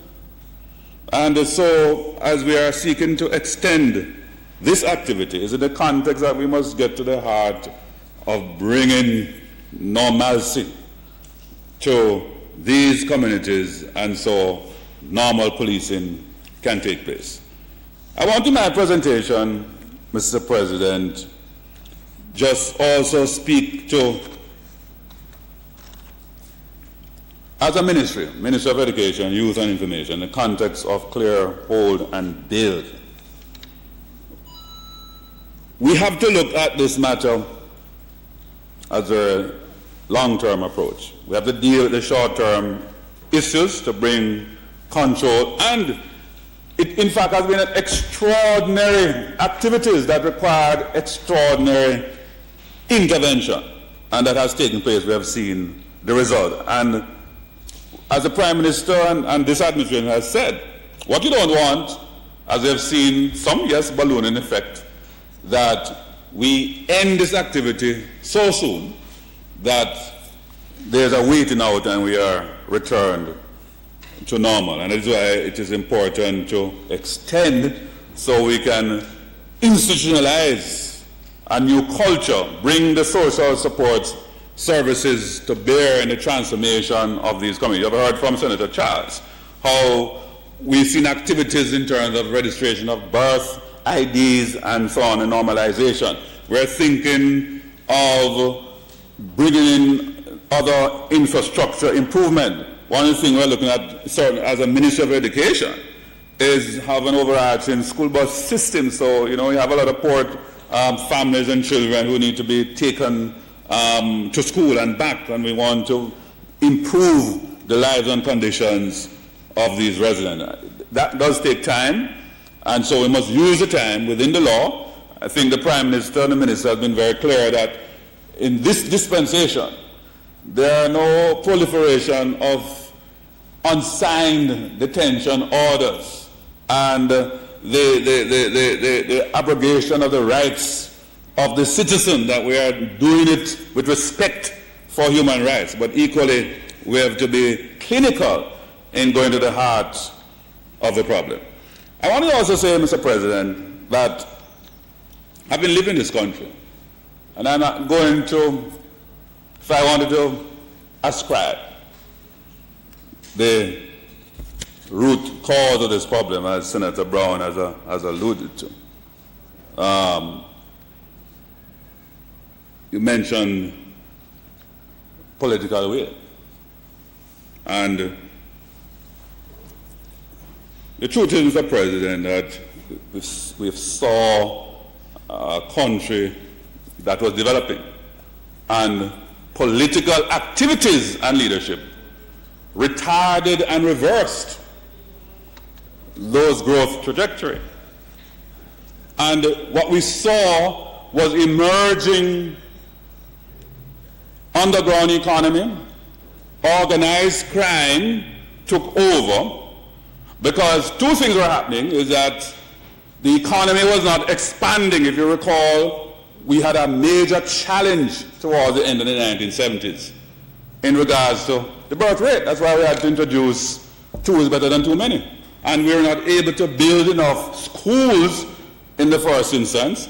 And on top of that, the retardation of the economy in the 1970s meant that that increased population couldn't find any work to do. Because now the economies, even across the world, remember 1983, for example, there was a world recession. And the economy having collapsed, more birth, not enough schools. So when we talk about the army of unattached youth, today we have 140,000 plus, but we also have 67% of the workforce that have no training or certification. There's a history that has brought us to this point. And so if we are going to arrest the scourge of crime, if we are going to go to the heart and the root to restructure this society, it is going to take time. So we're here and we're talking, and in fact, I recall even on the church, I've been saying, because we're hearing about more social workers, etc., etc. And if we are truthful, the existence of garrisons for some time have also pushed back against social services. That social workers and other volunteers couldn't get to go into certain communities because there's a culture, the whole ecosystem. So the clear hold and build strategy, it will have to reverse some of those structures if we are going to be very effective in once and for all rid ourselves of this scourge of crime. It will certainly, if I am saying to the churches, how we can now partner. So there's an opportunity both in Zosa and the state of emergency. And I expect within this, as the PM is trying to push through, to bring these social services to bear, that we have to say to churches equally that, yes, you have to partner with the government, all the other volunteer groups, to help also in building again a cadre of community support around our children, our vulnerable families. And I spoke recently, and Senator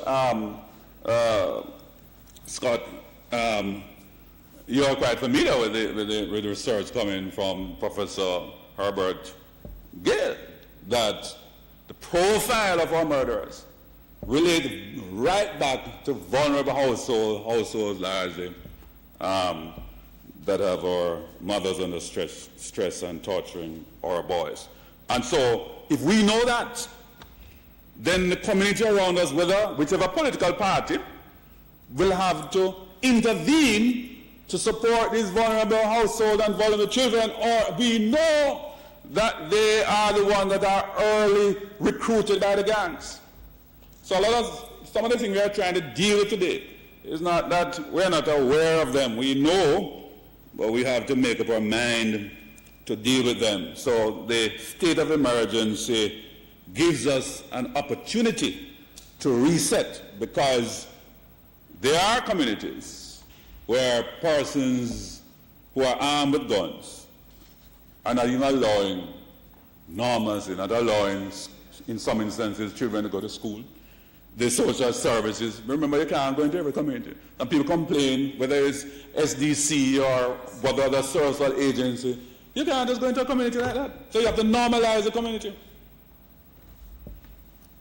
So I support, Mr. President, this extension, and encourage my colleagues on that side. Don't beat up on the government. Yes, but I'm further encouraging. You're hearing from 10 o'clock, and you're supporting.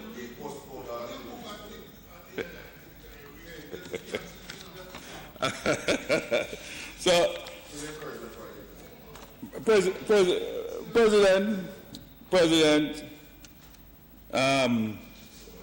as we work together to arrest this crime problem, I'm happy that Senator Knight is back. No, I'm not finishing, because Senator Knight has come back, and I have to say what I have to say. Because Senator Knight,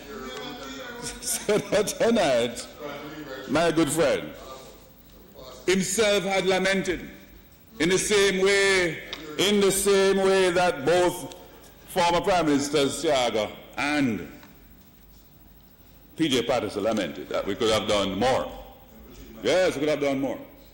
And this administration, let me just close with this glimmer of hope, and there's a reason why this administration is speaking about hope for the people as we talk about prosperity. Housing opportunity, production, employment. Yes, but I close with this, our contribution, what we call a K-13 strategy, K-13 strategy. And this is part of our building, because under our administration, we want to help to reset the profile of the society. And the K-13 strategy is that we are going to work with our families. Because in developing our children and developing executive function, you have to focus on the first 1,000 days, But even the task force report of 2004 said that we didn't implement that strategy. So we have to track each child, support each family, right? Because what you had before is just a few persons benefiting fully from the education system. So what we are trying to do with this K-13 strategy, build a strong, robust system from early child, everybody access primary, everybody gets to secondary. And let me understand, Mr. President,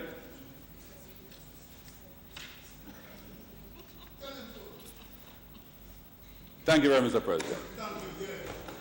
And you're gonna, you see, you asked a while ago about a crime plan. And when I'm attempting to educate you on the way forward, you don't want to hear, but I won't be deterred. I won't be deterred. I won't be deterred. So, Mr. President, I was making a point that part of this K-13 strategy, which all of you over there trying to make noise need to understand this point. Partly why we are where we are and what we need to do, because this is an administration of action, not a bag-a-mouth. We are administration of action. And I want to tell you that we are proud that under our administration we have said we are providing access to early childhood, primary. You got it to introduce. You asked for the task force report on education. You asked, after the first report was done, for an early child report to be done. And the report was done and said you were to establish daycare centers in these vulnerable communities, in the same way you never implement the Wolf report. And I'm saying, Mr. President, that what we are delivering, Mr. President, is for the first time we have universal secondary education. That's what I'm trying to. And we're not only offering 5 years of secondary, so only few persons got beyond secondary. We are offering 7 years, so that every child now in the system will leave a minimum of age 18 empowered with the equivalent of an associate occupational degree. That is the new strategy.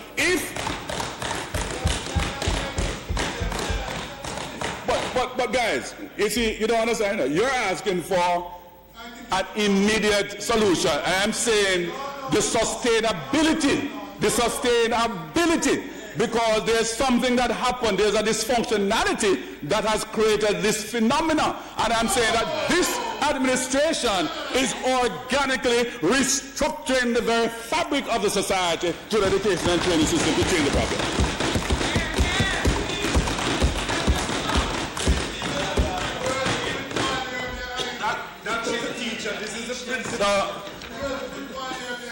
So, President, on that note, I will resume class on Friday.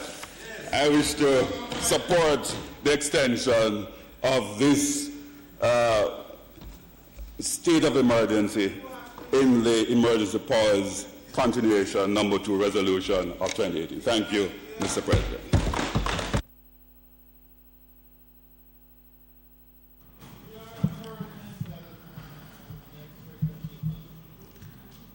Can anybody? Thank you very much. Thank you very much, Minister Reid.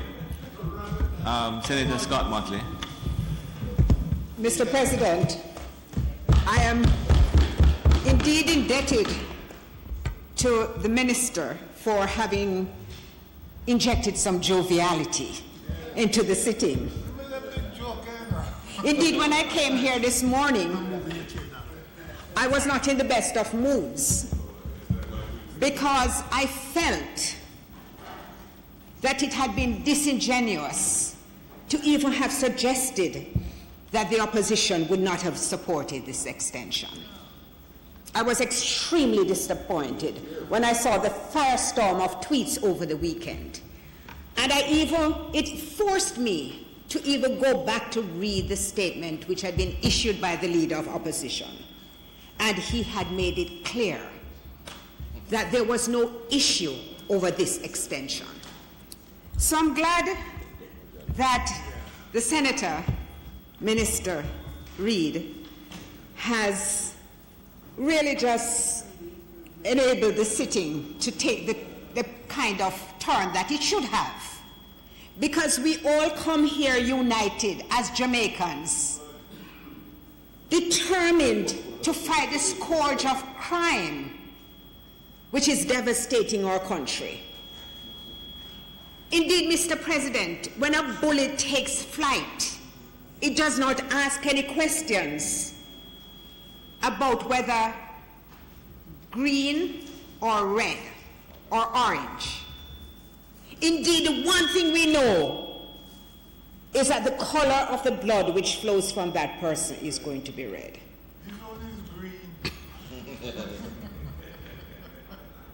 And in saying so, Mr. President, may I take the opportunity to offer the condolences of this side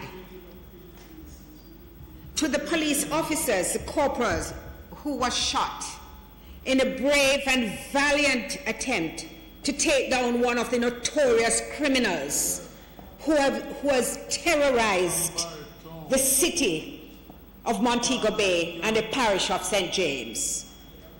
We salute all those men and women who are putting their lives on the line every day, and we are grateful to them. Mr. President, I had the opportunity to speak to some of the persons in St. James, and I know how relieved they are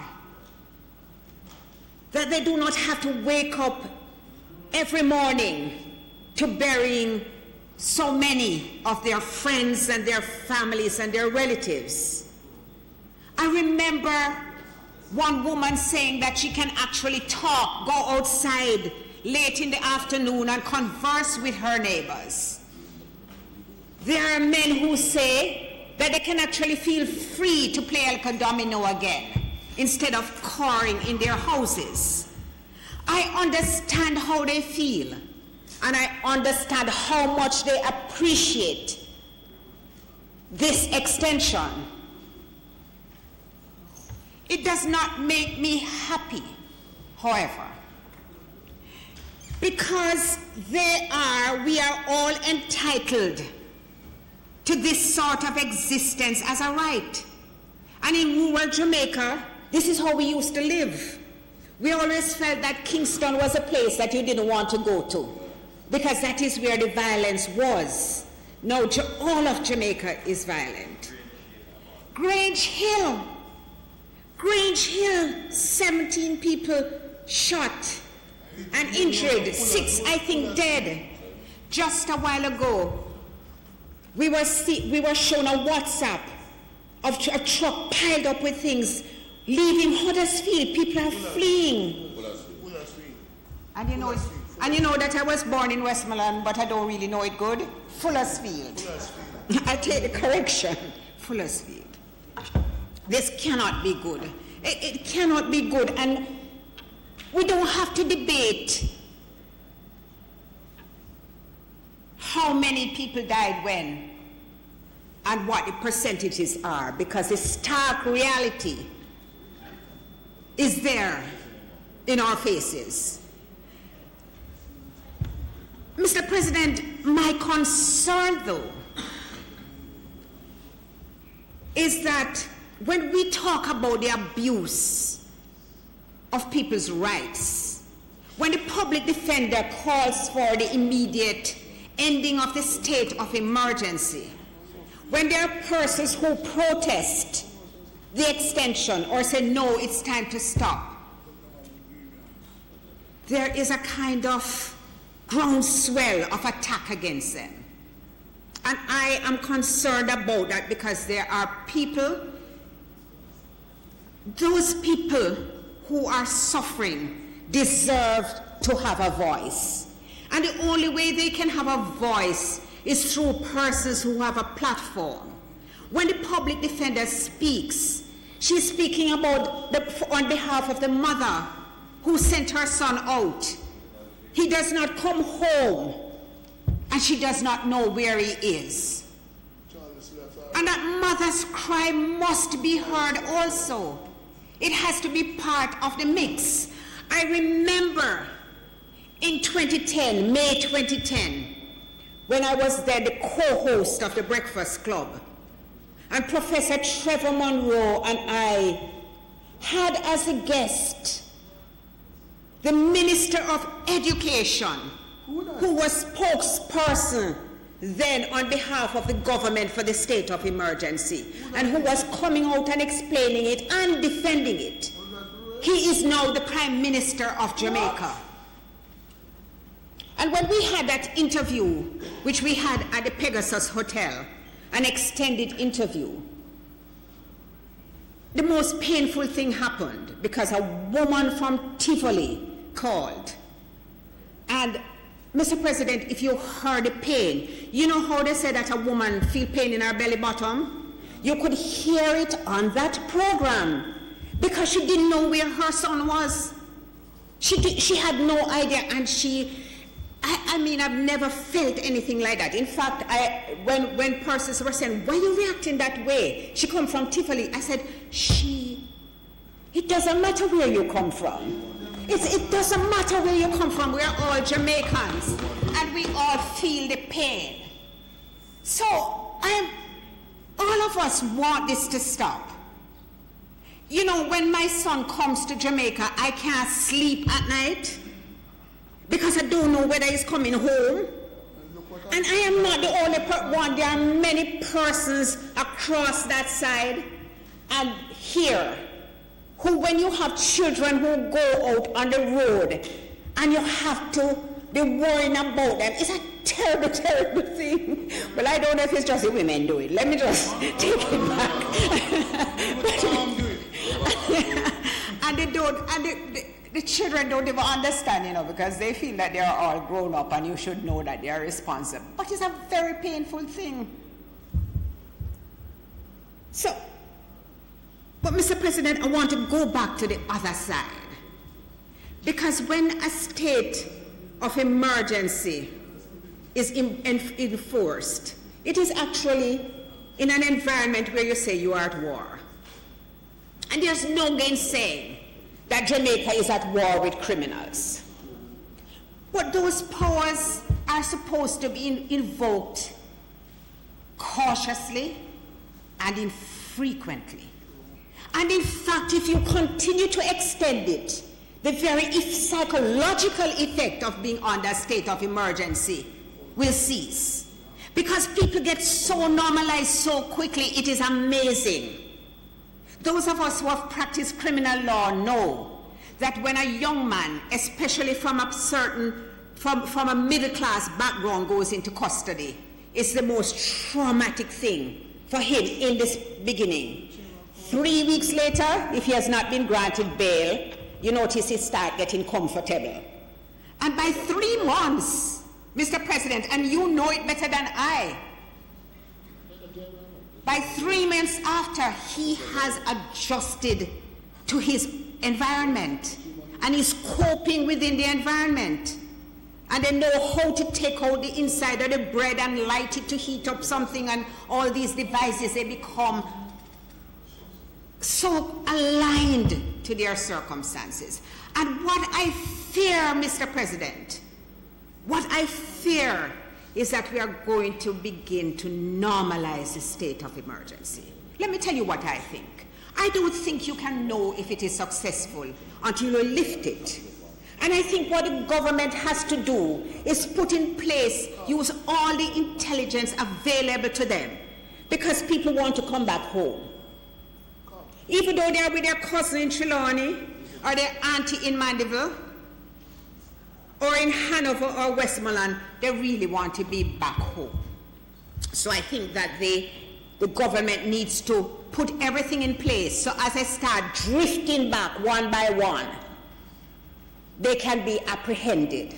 Certainly they can be detained because there are other means outside of a state of emergency, other pieces of legislation which we can use and use effectively to deal with this.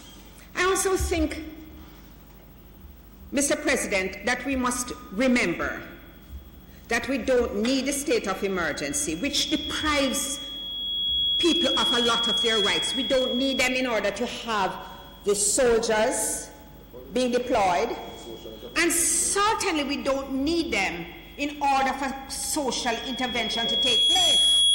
Every government has should understand that their duty and their role is to uplift the people of the country. Every successive administration. And we must use the agencies which we have established for that purpose. As the minister has pointed to his plans in education, we must use all the agencies which have been established over the years, over the many decades, in order to intervene in people's lives. The time has come for all of us, for Jamaica, to understand that we have a role to play. And I don't think that it must be left just to heads of organizations at a national level. My own view is that the engagement must take place at the community level. Look at the JPs in the community. Look at the head of the citizens organization. Look at the head of the youth clubs. Senator Charles, the police youth clubs do fantastic work, as you know. Let's call on them. Let's build a leadership core that trickles down to the very last person. And let's engage them in the processes which we have to employ to fight back. We have to fight back. Let this mantra be to make Jamaica safe again. Mr. President, it calls for some trust, though. I am personally not happy when private conversations between persons are made public. The leader of government business and I speak from time to time, whether it is by WhatsApp. And she knows that when she says something to me, I am not going to repeat it on the floor of the Senate. And I know that when I say something to her, she's not going to repeat it on the floor of the Senate. I know that. I have that confidence in her. And, and I am urging the leaders to understand that it's not necessary and it does not advance our cause. It does not. And so, Mr. President, I give my full support to this resolution to extend. We all give our support. I apologize for the senators who are not here because everybody willingly came out, but some had unavoidable commitments which could not be scheduled. I make the point because I want it to be understood that even though we have concerns, and there are legitimate concerns, and that is what the opposition must do. The opposition must speak on behalf of the voiceless in this country. I want it clear that they support the extension. And if I could vote by proxy, I would do so. Mr. President, may it please you.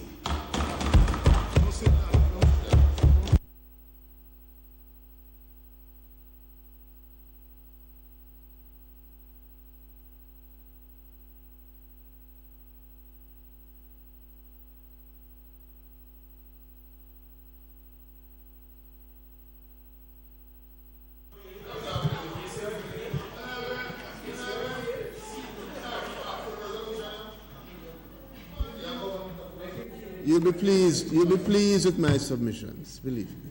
Thank you very much, Senator Scott. You'll be pleased. Mr. President, Thank you, Minister Charles.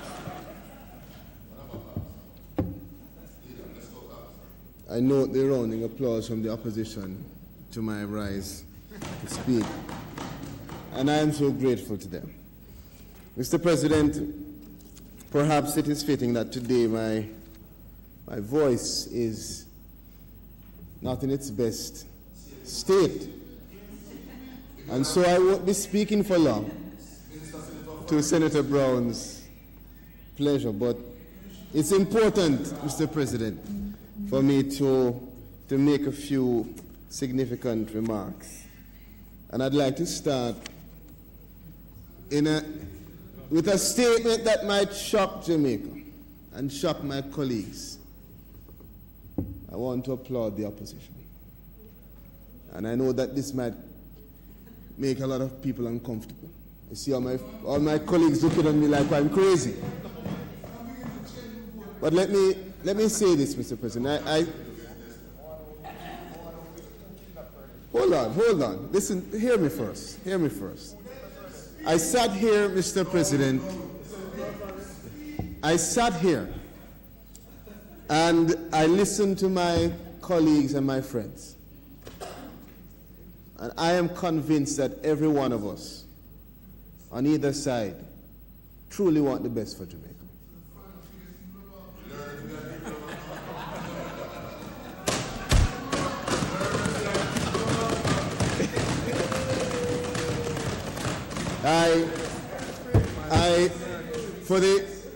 For one of the first times, Mr. President, I allowed myself to listen to Senator Brown without the usual cork that I put in my ears.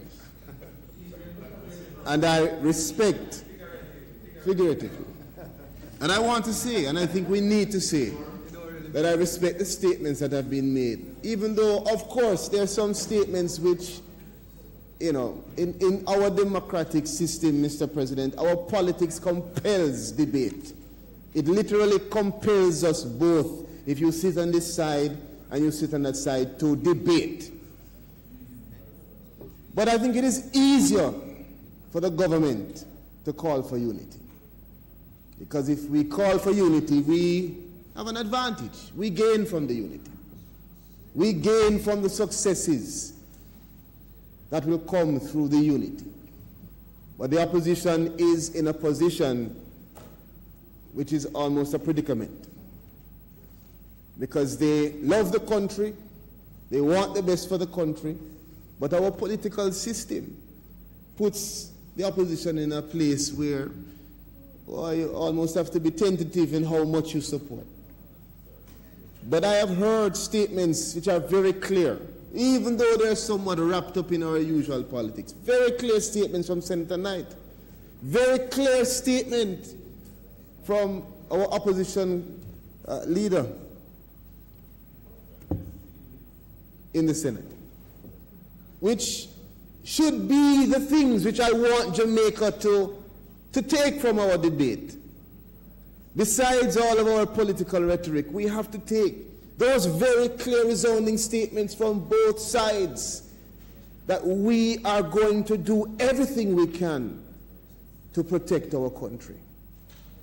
And if it means, Mr. President, that we have to come out of the Senate and go into the state of emergency and into the zone of special operation, I want to challenge us as senators to get up off our seats and let us find a time in unity to go to the people. So many times we speak about, I have said it, that I've gone and I shake their hands, I've spoken to the boys and the girls and the mothers and the fathers. And I challenge us all here, let us find a time together as one Senate, all 21, not a JLP and a PNP and a government and an opposition, all of us as senators with the same responsibility to Jamaica as our constituency, to go into that area. Let us go. Let us together go and hear what they're saying, and maybe some of them may give us some recommendations we haven't thought of. Mr. President, I want to I want to clarify a few of the statements that have been made by my colleagues. And as I said, I do so within the context of what is a practical difficulty, which is not imposed by the opposition, but by our democratic and our political system. And I know that I can already hear and see the messages of people quarreling with me for my statement. But this is our reality. And if we are to move forward as a country, when it comes on to national security, there can be no dividing line. Because the only sector of our country that wins with that division is the criminals. So, Mr. President, as we are talking here in the Senate and taking time to deliberate on all these issues, I wonder how long we would deliberate if the Senate was moved into the zone, into St. James, into the heart of it, that area. If we were hearing the gunshots, if the mother of the child that was shot was here, we couldn't be throwing numbers at her because she wouldn't care. She wouldn't care. I'm not suggesting that the numbers aren't important for us to plan and for us to articulate our own positions. But there is a greater importance in the life. I heard Senator Crawford, and I respect the research that he has carried out, but I disagree with the approach. I think that in all the research he has carried out, the use of numbers in a mathematical way, in that kind of formula, cannot translate properly and accurately to this scenario where lives are being lost. To simply say this number of persons were detained and this number of persons were killed, and therefore without the context of why, is flawed. And Mr. President, I am a scientist. I have a degree in science. And I've also trained myself in the child's home as a social scientist.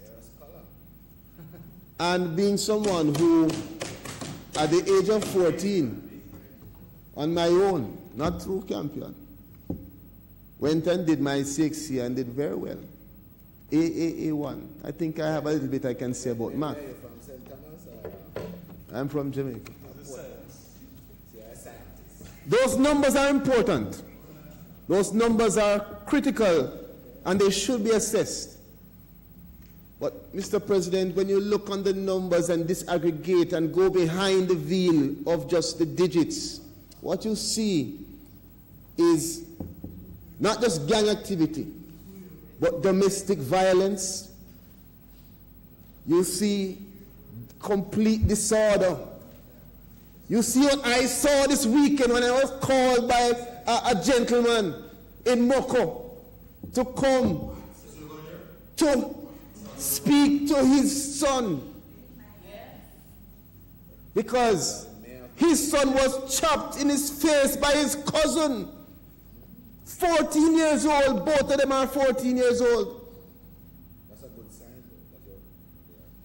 And one chopped the other in the face, Mr. President, because they were playing a game where you have to keep your finger crossed, and if you uncross it, you have to drink 10 glasses of water.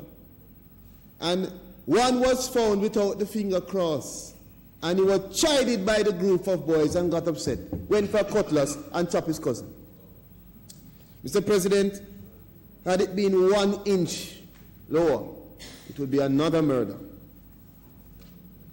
Outside of a state of emergency or a zone of special operation. Our problems, Mr. President, cannot be adequately quantified by just saying numbers. I have done it. I am guilty of it. We have to go into the the gravamen of what is causing Jamaica to be violent. On our roads just this week, merciful Father, I don't want anybody to send me no more WhatsApp pictures of women folded up on the ground at Mandela. Because that is the same state of emergency. The disorder and indiscipline on the road that is so unnecessary is the same thing, Mr. President, that our boys and girls observe, which leads them to feel comfortable chopping another in the face. So, while we are here grappling about whether to extend the state of emergency, there are mothers now in Clarendon sending messages. We want it. And it's not that they want the pressure from the police. They want the reprieve from the criminals. And they're willing to accept anything that will help to dilute that problem. And so, I am in a state of reality today. I understand where the opposition is. And I am no better or bigger man. And if I sat right there, who is to tell what I'd be saying? I might be saying the same things. But we have to acknowledge where we are as a country and what we are asking all of us to do. We are asking ourselves as leaders here, and we are asking the opposition to be better than we usually are. We are asking all of Jamaica to look on the unique circumstances that we are faced with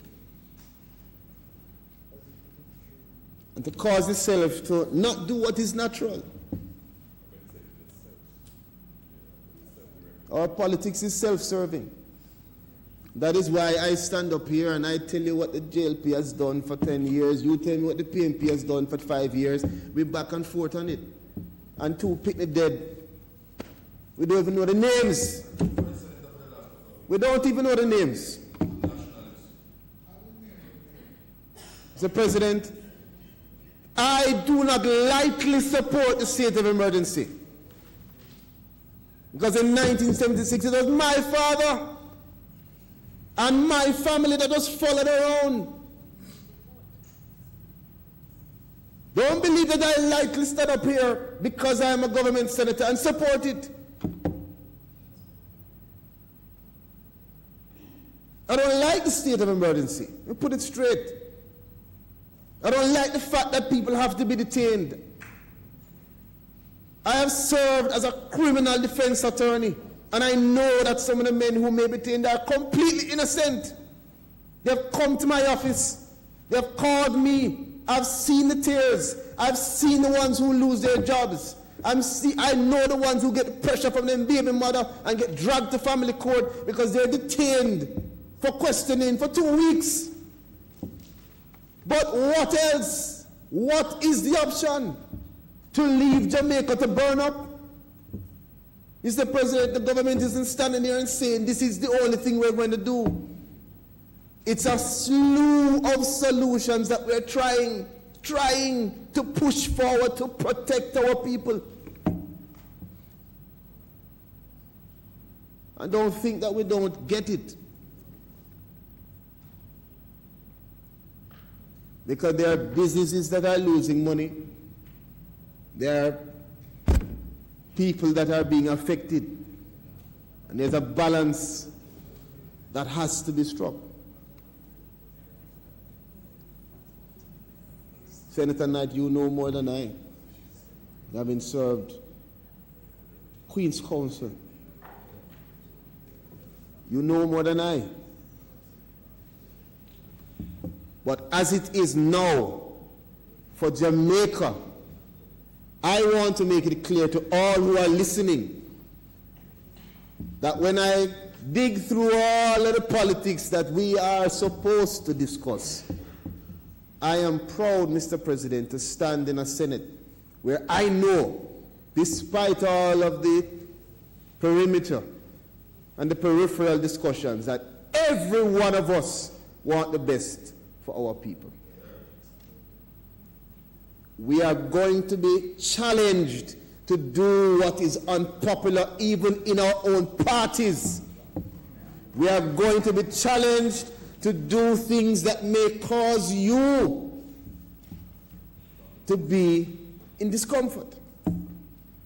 That is what we are asking of every member and of Jamaica, to stretch beyond the normal. Stretch your mind to know and to believe that maybe we can get it right this time. Maybe we can get it right this time. Maybe we can get it right this time. We are imperfect, Mr. President. We are imperfect. And so as we utilize the state of emergency, we have to adapt and learn.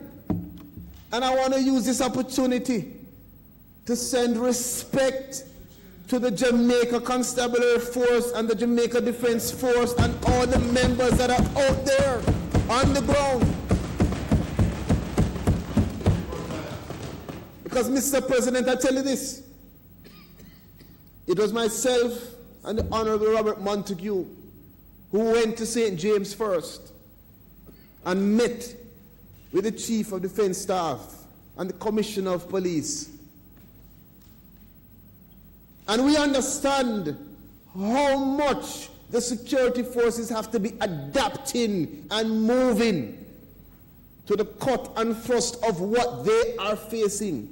We are here talking about extending. They are in it. They have to be the ones going around the streets, Senator Knight knows. When they have to walk out there, they don't know what is left or what is right. They don't know who is coming after them. We're talking about them not finding guns.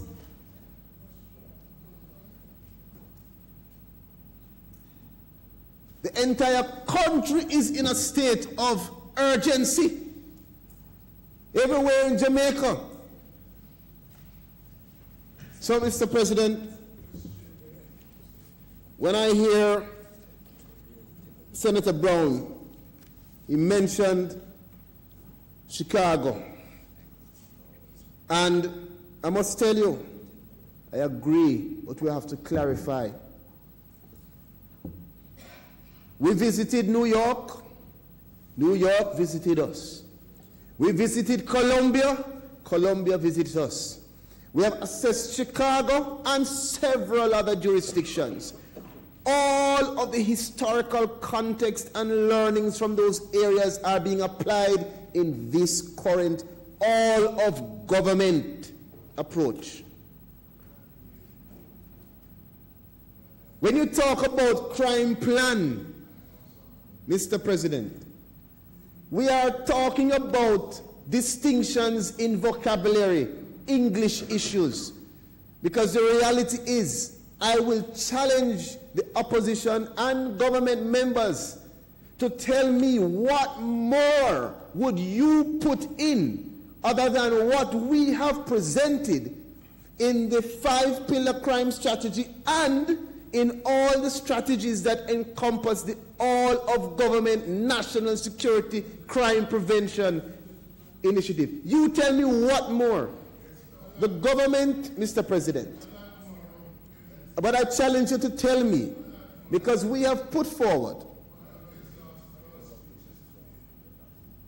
the strategy which encompasses effective policing, not only the old way, the traditional way, but the utilization of new technology. We launched just recently Jamaica Eye.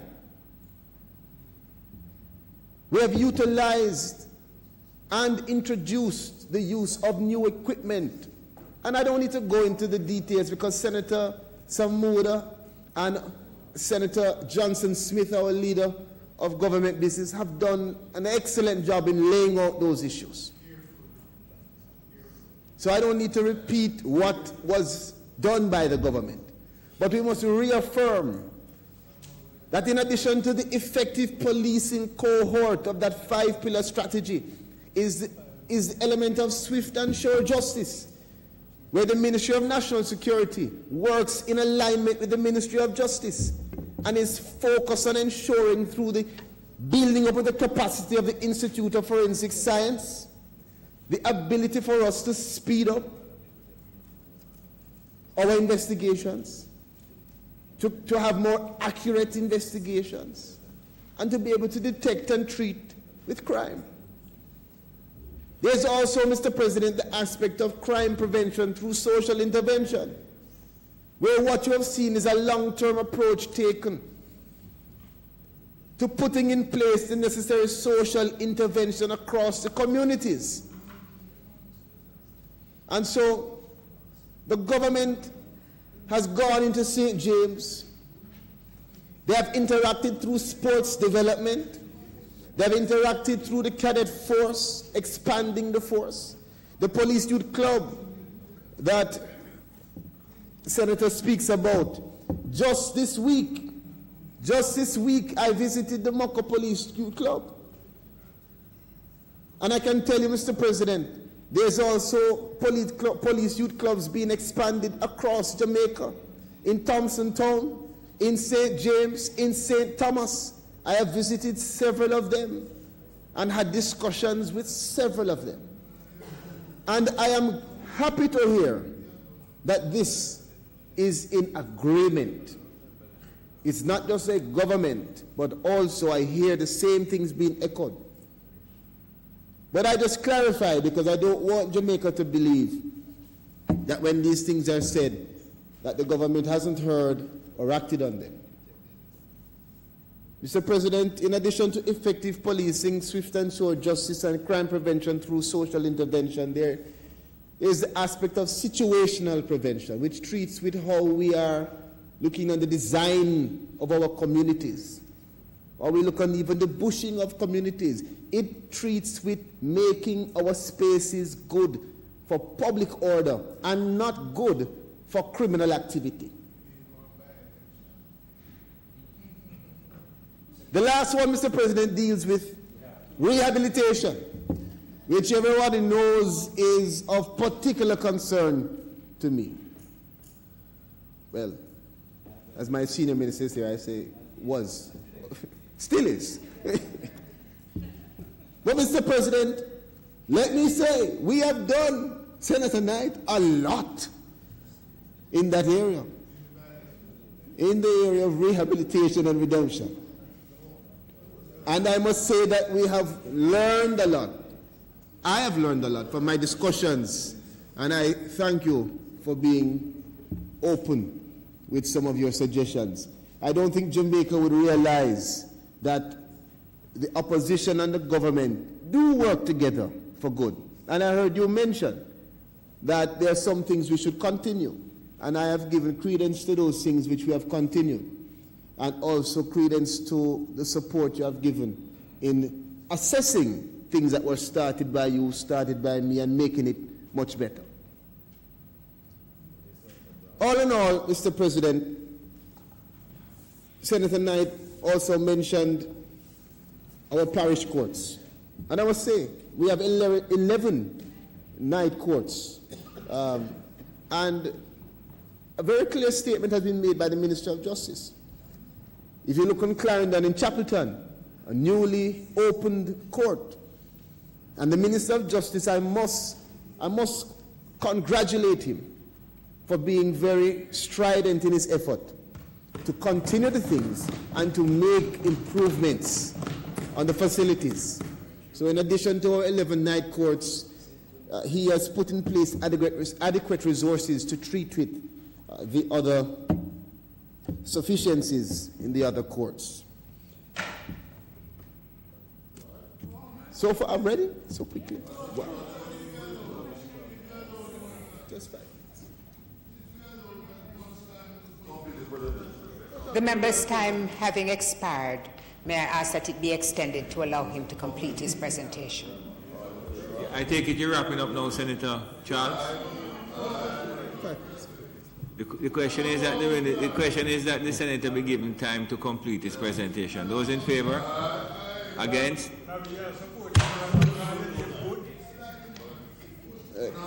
No, I am, Mr. President, I tell you. It sounds foreign to you, not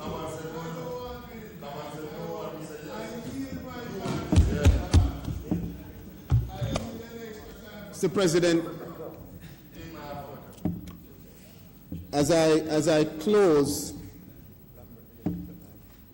I must tell you,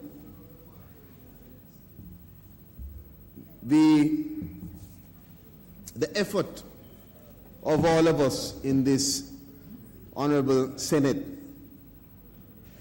it must be to continue and to advance the protection of the rights and freedoms of our people. Which means I welcome robust debate on issues relating to human rights. And we're not going to hide away from it because, Mr. President, we are just men. We are not gods. And so where there are things that we need to adjust or amend, we will do so. And I must tell you, I am very, very pleased with the cabinet, which has, the cabinet of this government of Jamaica has made sure, Mr. President, that the nation's security, creating a safe and secure Jamaica, planned secure Jamaica, is our #1 priority.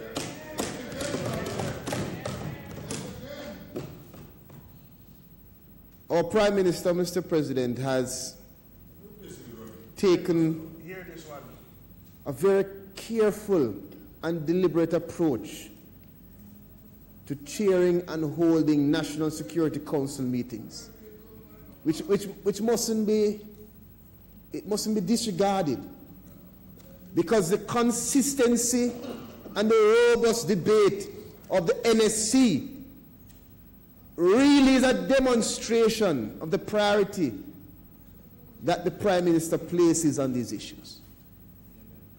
As Senator Webby made mention of the allocation of the budget, a lot of us can talk. Anybody can talk. But you can properly assess based on what you do as opposed to what you say. And I have to tell you, I speak not as a minister now, but as a Jamaican, to say I am sufficiently pleased to know that our Prime Minister, our cabinet, have seen it fit to consider the nation's security as critical enough to have such a significant increase in allocation. Mr. President, I want to end by reiterating that the Prime Minister and the Minister of National Security have invited the opposition even to sit in attendance at the National Security Council.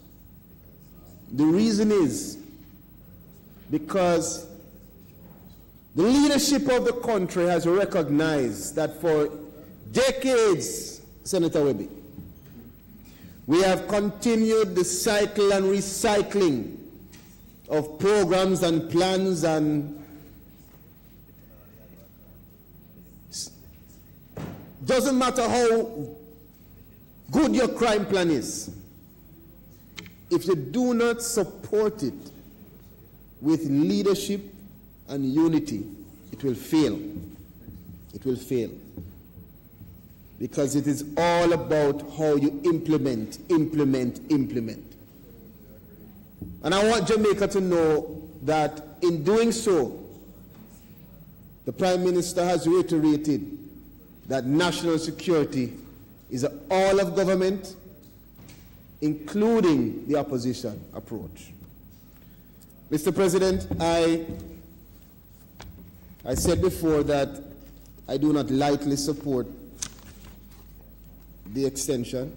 I did not lightly support the implementation. But as I have challenged my colleagues and friends to let us go into the state of emergency zone, let's go into the zones. I must tell you, we may very well need not just to extend but to expand these states of emergency. And if you want to call it enhanced security measures, whatever it will be, Jamaica, the young women and the young men that I speak to, Mr. President, they don't have the latitude that we have. They don't have the latitude that we have. They want this, and we should all do this for them. In that regard, I thank you, Mr. President.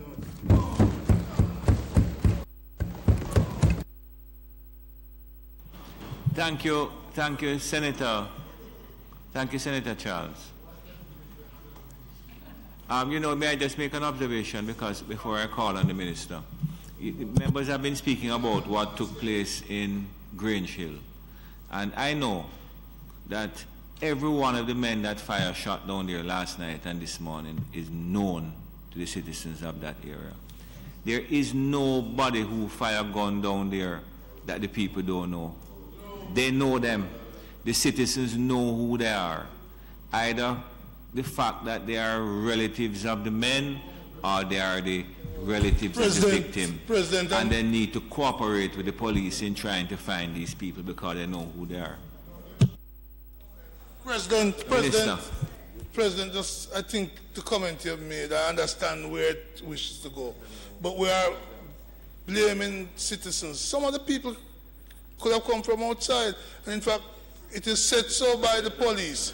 So the people may not know all of them. To the extent that they know any, I share your view. But I think we are condemning a set of citizens who are totally innocent. I understand where you're going. You never heard what I said. You never heard what I said. Sorry? You never heard what I said. I said either the persons who are related to the persons that went there and commit the crime, or the persons in the community. But people, Jamaican people, know exactly who committed those offenses, whether they come from outside or inside, and they need to cooperate with the security forces and bring these people to justice. Minister? Thank you, Mr. President, and thank you, colleagues, for your contributions to the debate today, which, whether points have been agreed with or disagreed with, they certainly have been passionately expressed, some in dulcet tones, some more robust and theatrical, I think was the other phrase that has been used.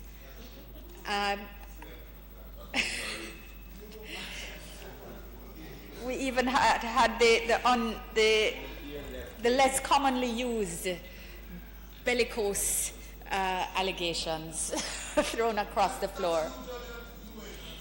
The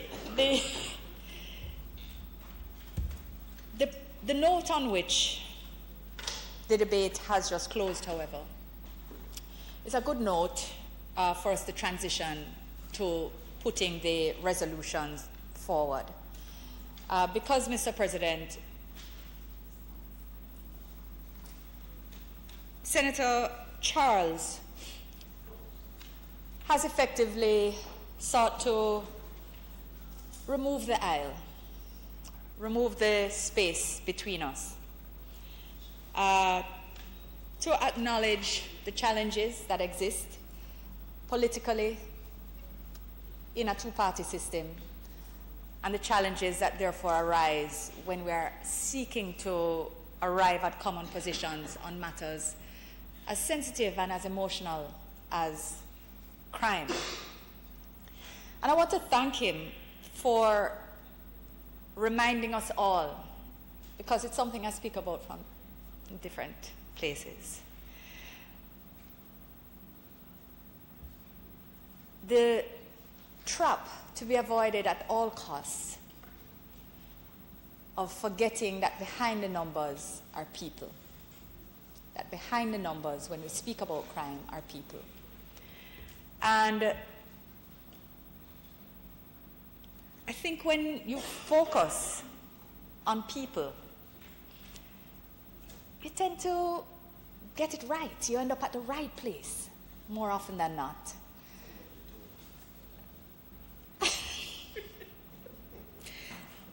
Mr. President, and I don't want Senator Brown to be offended by any levity that I would have just expressed, because this is a serious issue. It's a serious issue.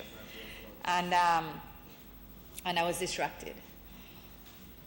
But it shouldn't detract from the sincerity with which I speak when I say that if we keep people the right to life, our right for the safety and security, the right of young girls to walk to school and back safely, of mothers to not fear a call for their daughter that just turned 12, the right of a boy to say, no, I like sciences and that's what I want to do. I don't like that life that I see over there. I'm not interested. The right of a small business owner to take his earnings for himself and his family and to grow his business without threat of extortion. That's the Jamaica that we all want. Absolutely. That's what we need to return to.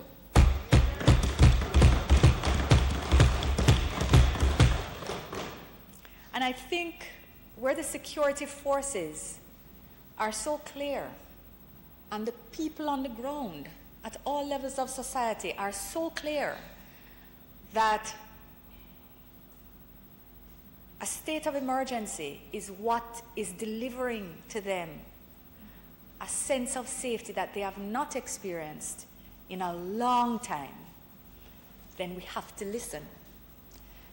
And if this government comes back, because we've spoken about that, it's not a long-term strategy, it's not the strategy, it's not the plan, it's not all that we plan to do. It never has been and is not now. I listed out a litany of things, and Senator Knight, almost everything that you called for is in the 5-pillar strategy document, the 214-page document. It's in there. I'm sure there are one or two things, as Senator Charles has advised, that he wishes to hear from you further on. But night court, electronic bracelets, the watch list, all of these things, they're there. So there is work being done, and there is documentation of work being done. There is a national security and defense plan, which is the Plan Secure Jamaica, which the Prime Minister spoke about and which he outlined in his first budget. And that is the document, which is all-encompassing. I explained it in a recent sitting. The document that deals with cybersecurity and terrorism and border control and many other aspects, of which national security and crime is one aspect. Crime is one aspect, supported by the 5-pillar plan. I just want to make that point clear again, because the Senator had said that if it is that these things exist, then he wanted to know. So I want to recommend just a review, and you can suggest the gaps. If you still see gaps, let us know what you think of those gaps. Thank you, Senator.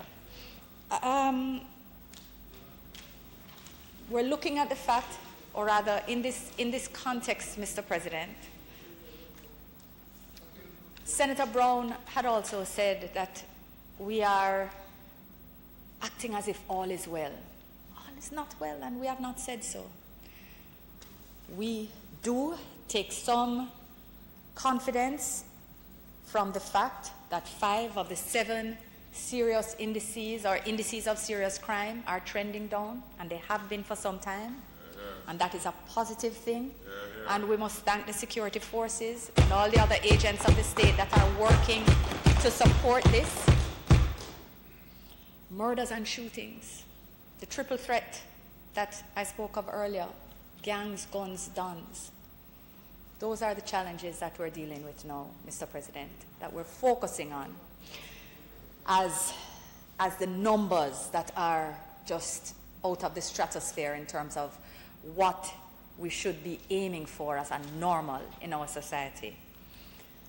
The state of emergency in St. James is a tool which the security forces have said they need.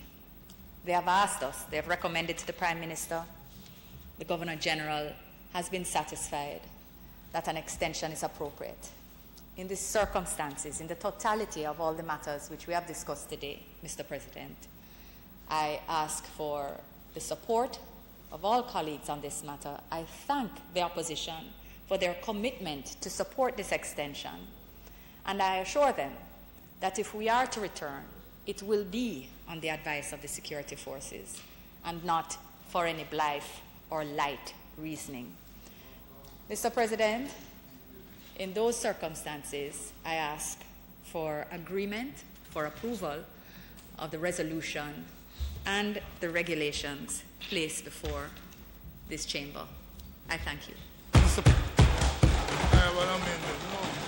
President, I did raise an amendment before, and I wonder if I can put it. I want to put it, whether we agree it or not, but I think I'd like to put it. Go ahead, Senator Brown.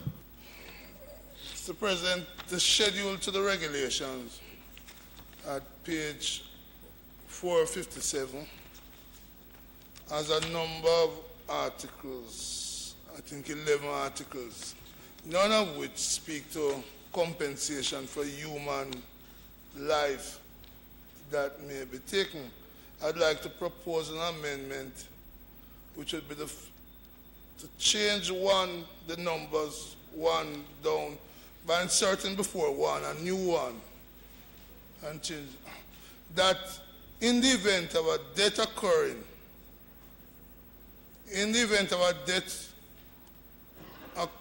under the state of emergency, that compensation should be settled within 3 years of the death.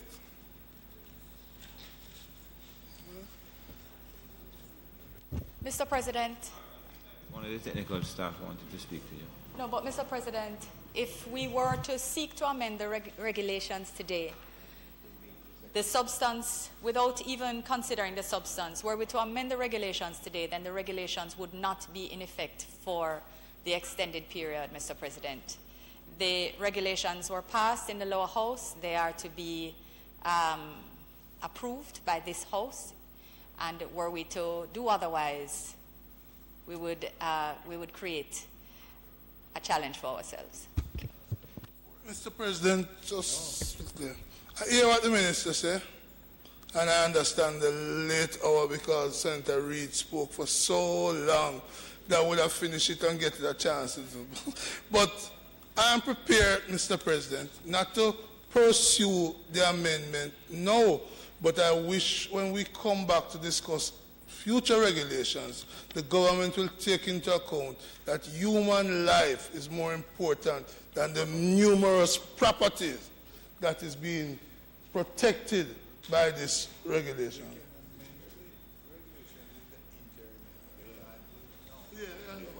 Thank you very much, Senator Brown. So I ask this Honourable Senate, there is a motion before the Senate, a resolution entitled the Emergency Powers Act, the Emergency Powers Continuance, number 2, Resolution 2018. And I ask that the clerk take the appropriate vote. Senator Briam? Yes. Senator Brown? I'm voting for myself, yes, and for those who are absent, yes, too. Senator Charles? It's not anymore. Senator Crawford? Senator Fraser-Binns? Senator Gale? Senator Hill? Senator Johnson-Smith? Senator Knight? Senator Longmore? Senator Morris? Senator Morrison? Senator Reid? Senator Samuda? Senator Scott Motley, Senator Sinclair, Senator Skeffrey, Yes. Senator Slowly, Senator Webby, Senator Williams. Mr. President.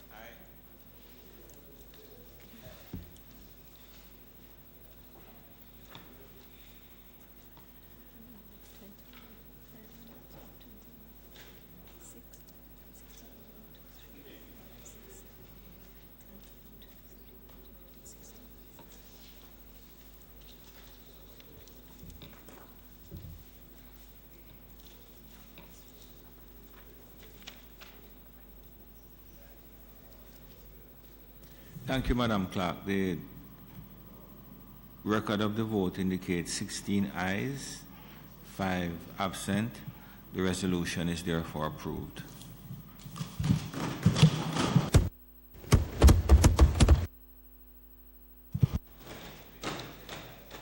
Minister, you're finishing road traffic this afternoon, this evening? Anybody else? Mr. President, it is not intended to do any further business today. I ask that the Senate be adjourned to Friday, 4th of May. The question is that the Senate now be adjourned until Friday, the 4th of May. Those in favor? Against? The ayes have it. This Honourable Senate now stands adjourned.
My mother tells me that when I was a teenager, she noticed a dip in my mood every year around the time of exams in school. In my second year of university, I experienced